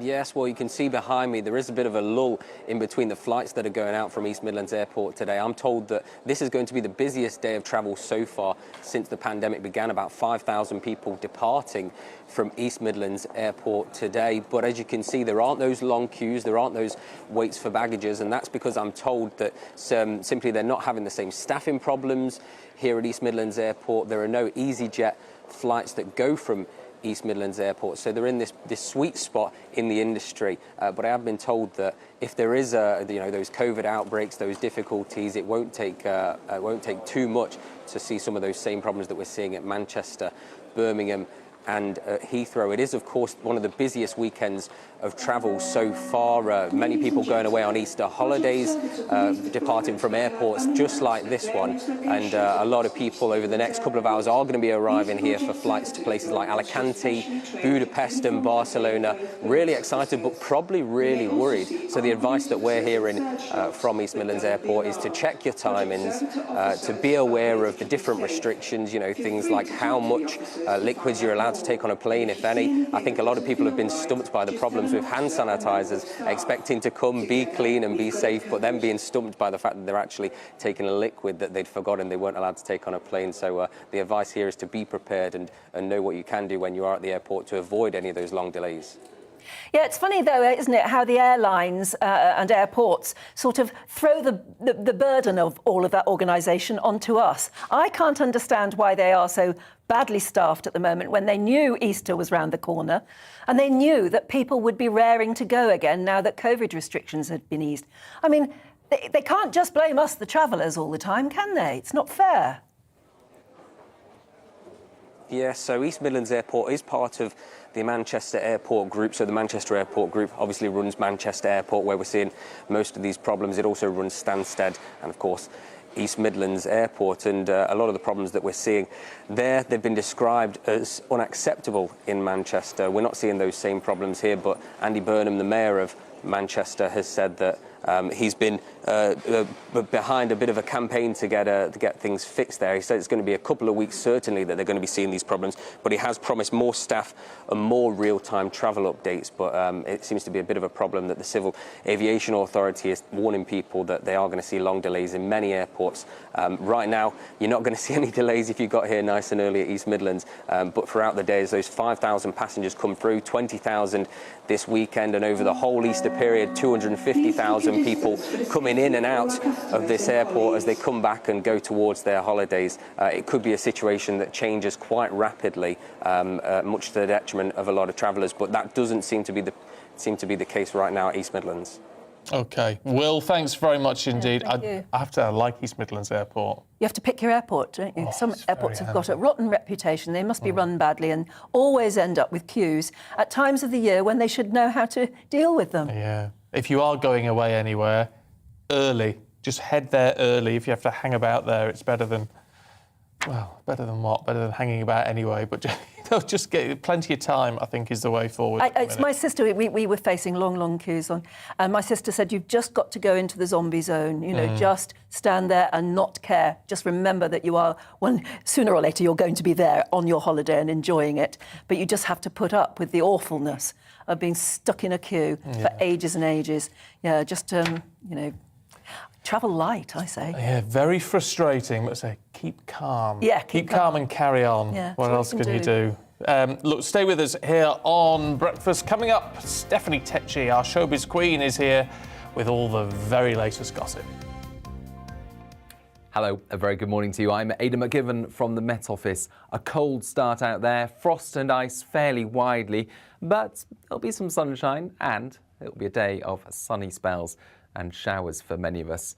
Low pressure's moving away to the east. Another low just skirting the south coast is bringing thicker cloud and will continue to bring some outbreaks of rain to southern coastal counties of England. Now that's kept things frost-free in the far south, but otherwise it's a widely chilly start with some icy patches for northern Scotland. And we're going to see some sunshine in places through the rest of the day, but also showers building.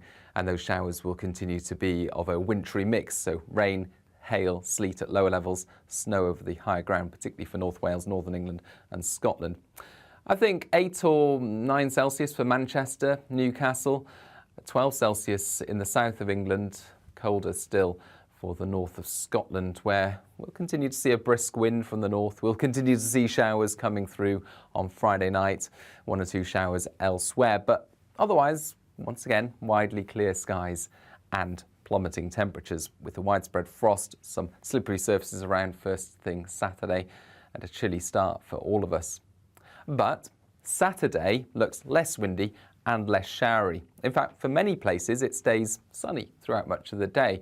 We'll continue to see some showers for parts of Scotland, Northern Ireland, North West England and North Wales.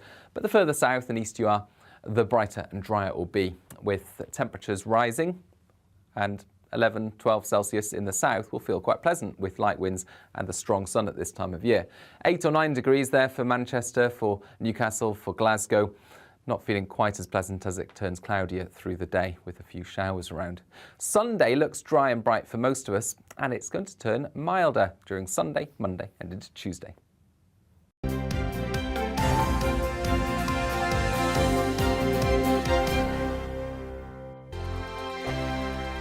Europe is in the grip of the most devastating humanitarian crisis since World War II. The people of Ukraine are facing unimaginable suffering as their homes are destroyed and their loved ones are killed. Millions of people are being forced to flee for their lives, carrying only their children, their pets, and the clothes on their back. The pain, loss and destruction grows by the day. The people of Ukraine urgently need our help. Already a vast humanitarian operation is underway. Britain's Disasters Emergency Committee, or DEC, brings together 15 leading aid charities to respond to overseas disasters quickly and efficiently. These charities include the British Red Cross, CARE, Oxfam, Save the Children and World Vision. Their teams are working on the ground in Ukraine and neighbouring countries to bring vital aid to those who need it most. If you can spare it, your gift to the DEC's humanitarian appeal will go a really long way. £10 provides essential hygiene supplies for a person for a month. £50 provides blankets for 4 families. £100 provides emergency food for 2 families per month. It's easy to give. You can donate online at dec.org.uk or call the 24-hour donation line on 0370 60 60 900. If you prefer to send a cheque, please post it to the Ukraine Humanitarian Appeal, PO Box 999, London EC 3A 3AA. To give £10 on your mobile, simply text the word crisis to 70150. Standard network charges apply for calls and you must be 16 or over. Texts are charged at the standard network rate and your £10 donation will be added to your bill. 100% of your donation goes directly to the DEC to save lives and deliver critical support where it's needed.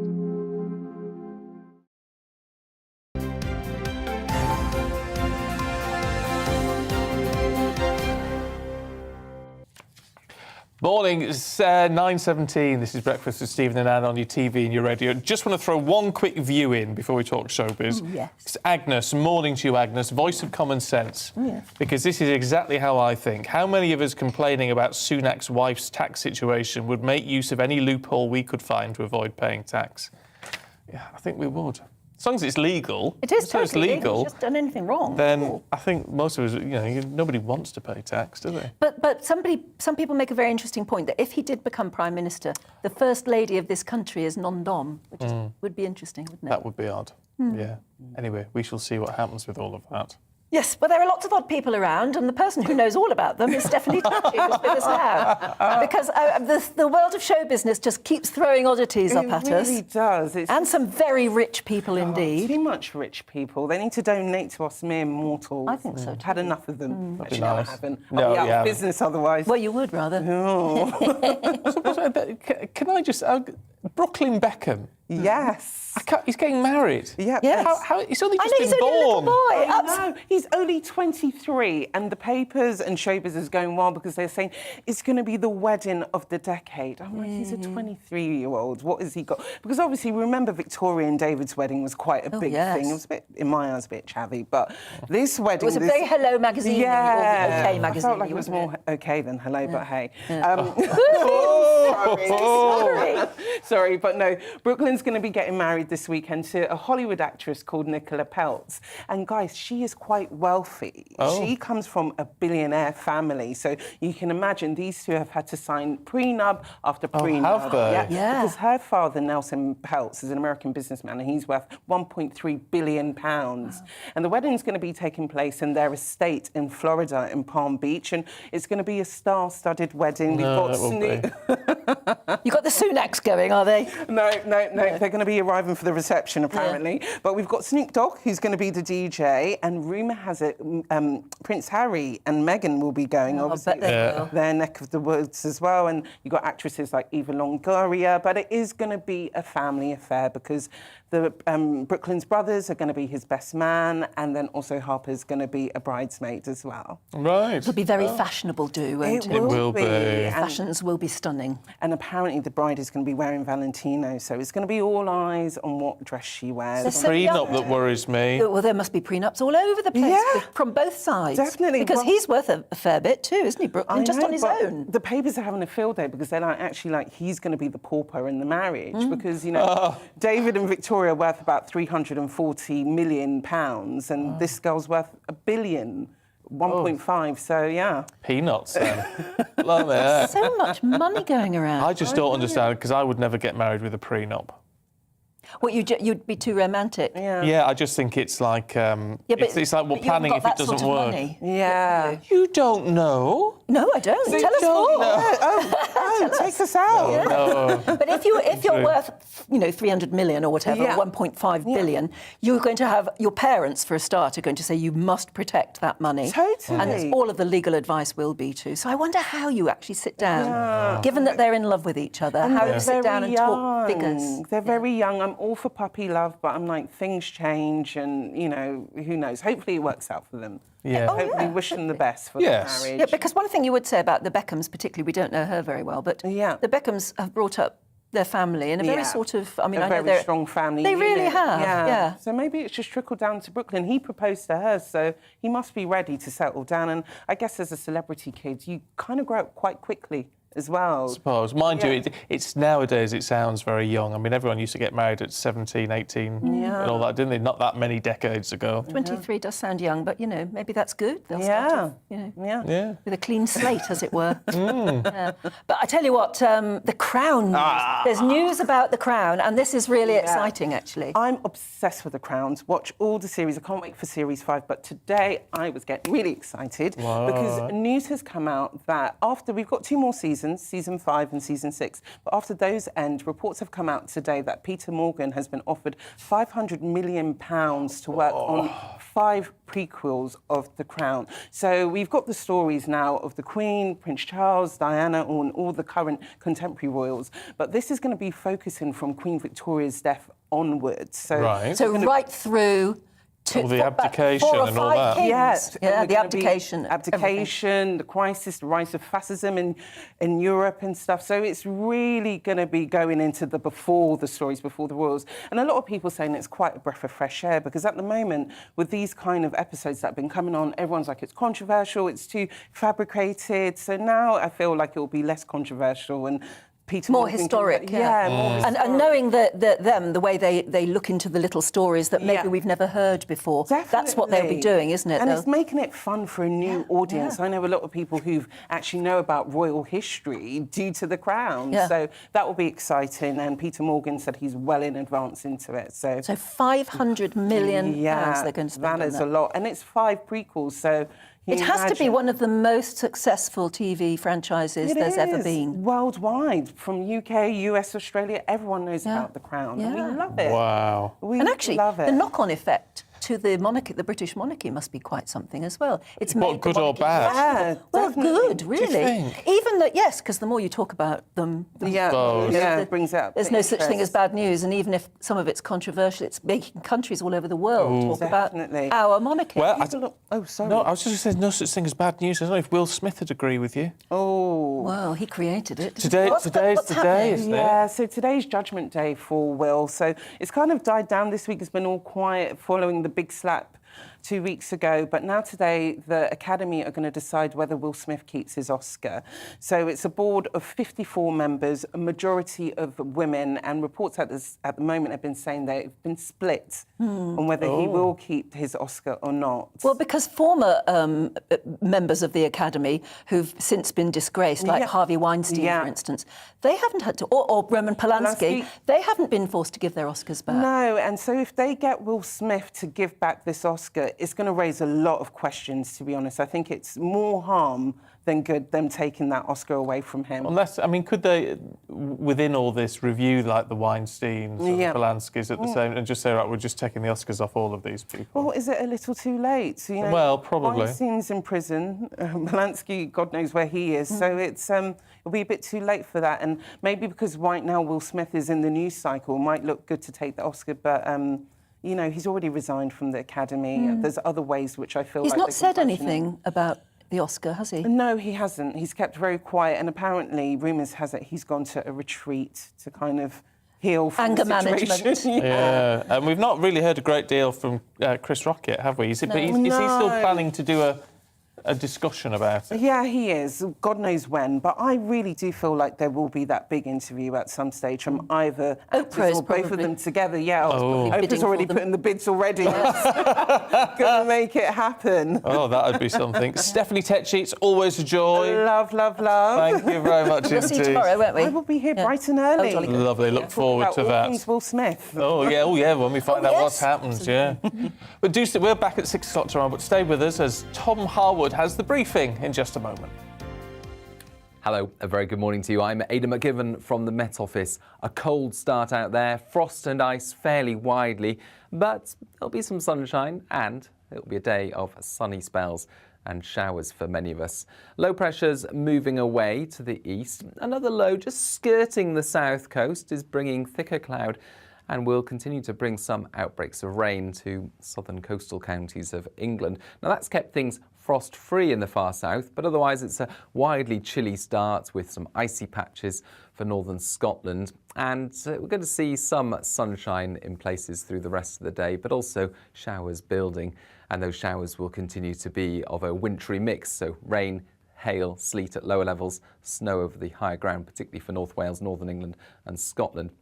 I think 8 or 9 Celsius for Manchester, Newcastle, 12 Celsius in the south of England, colder still for the north of Scotland, where we'll continue to see a brisk wind from the north. We'll continue to see showers coming through on Friday night, 1 or 2 showers elsewhere, but otherwise, once again, widely clear skies and plummeting temperatures with a widespread frost, some slippery surfaces around first thing Saturday, and a chilly start for all of us.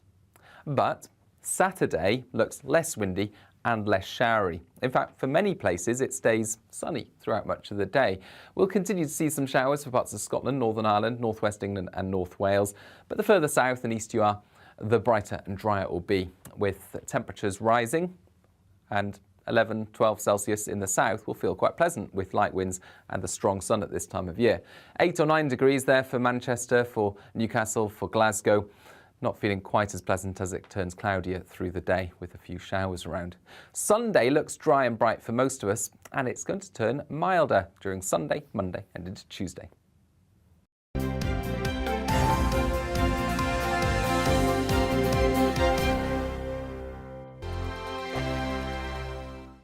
Europe is in the grip of the most devastating humanitarian crisis since World War II. The people of Ukraine are facing unimaginable suffering as their homes are destroyed and their loved ones are killed. Millions of people are being forced to flee for their lives, carrying only their children, their pets, and the clothes on their back.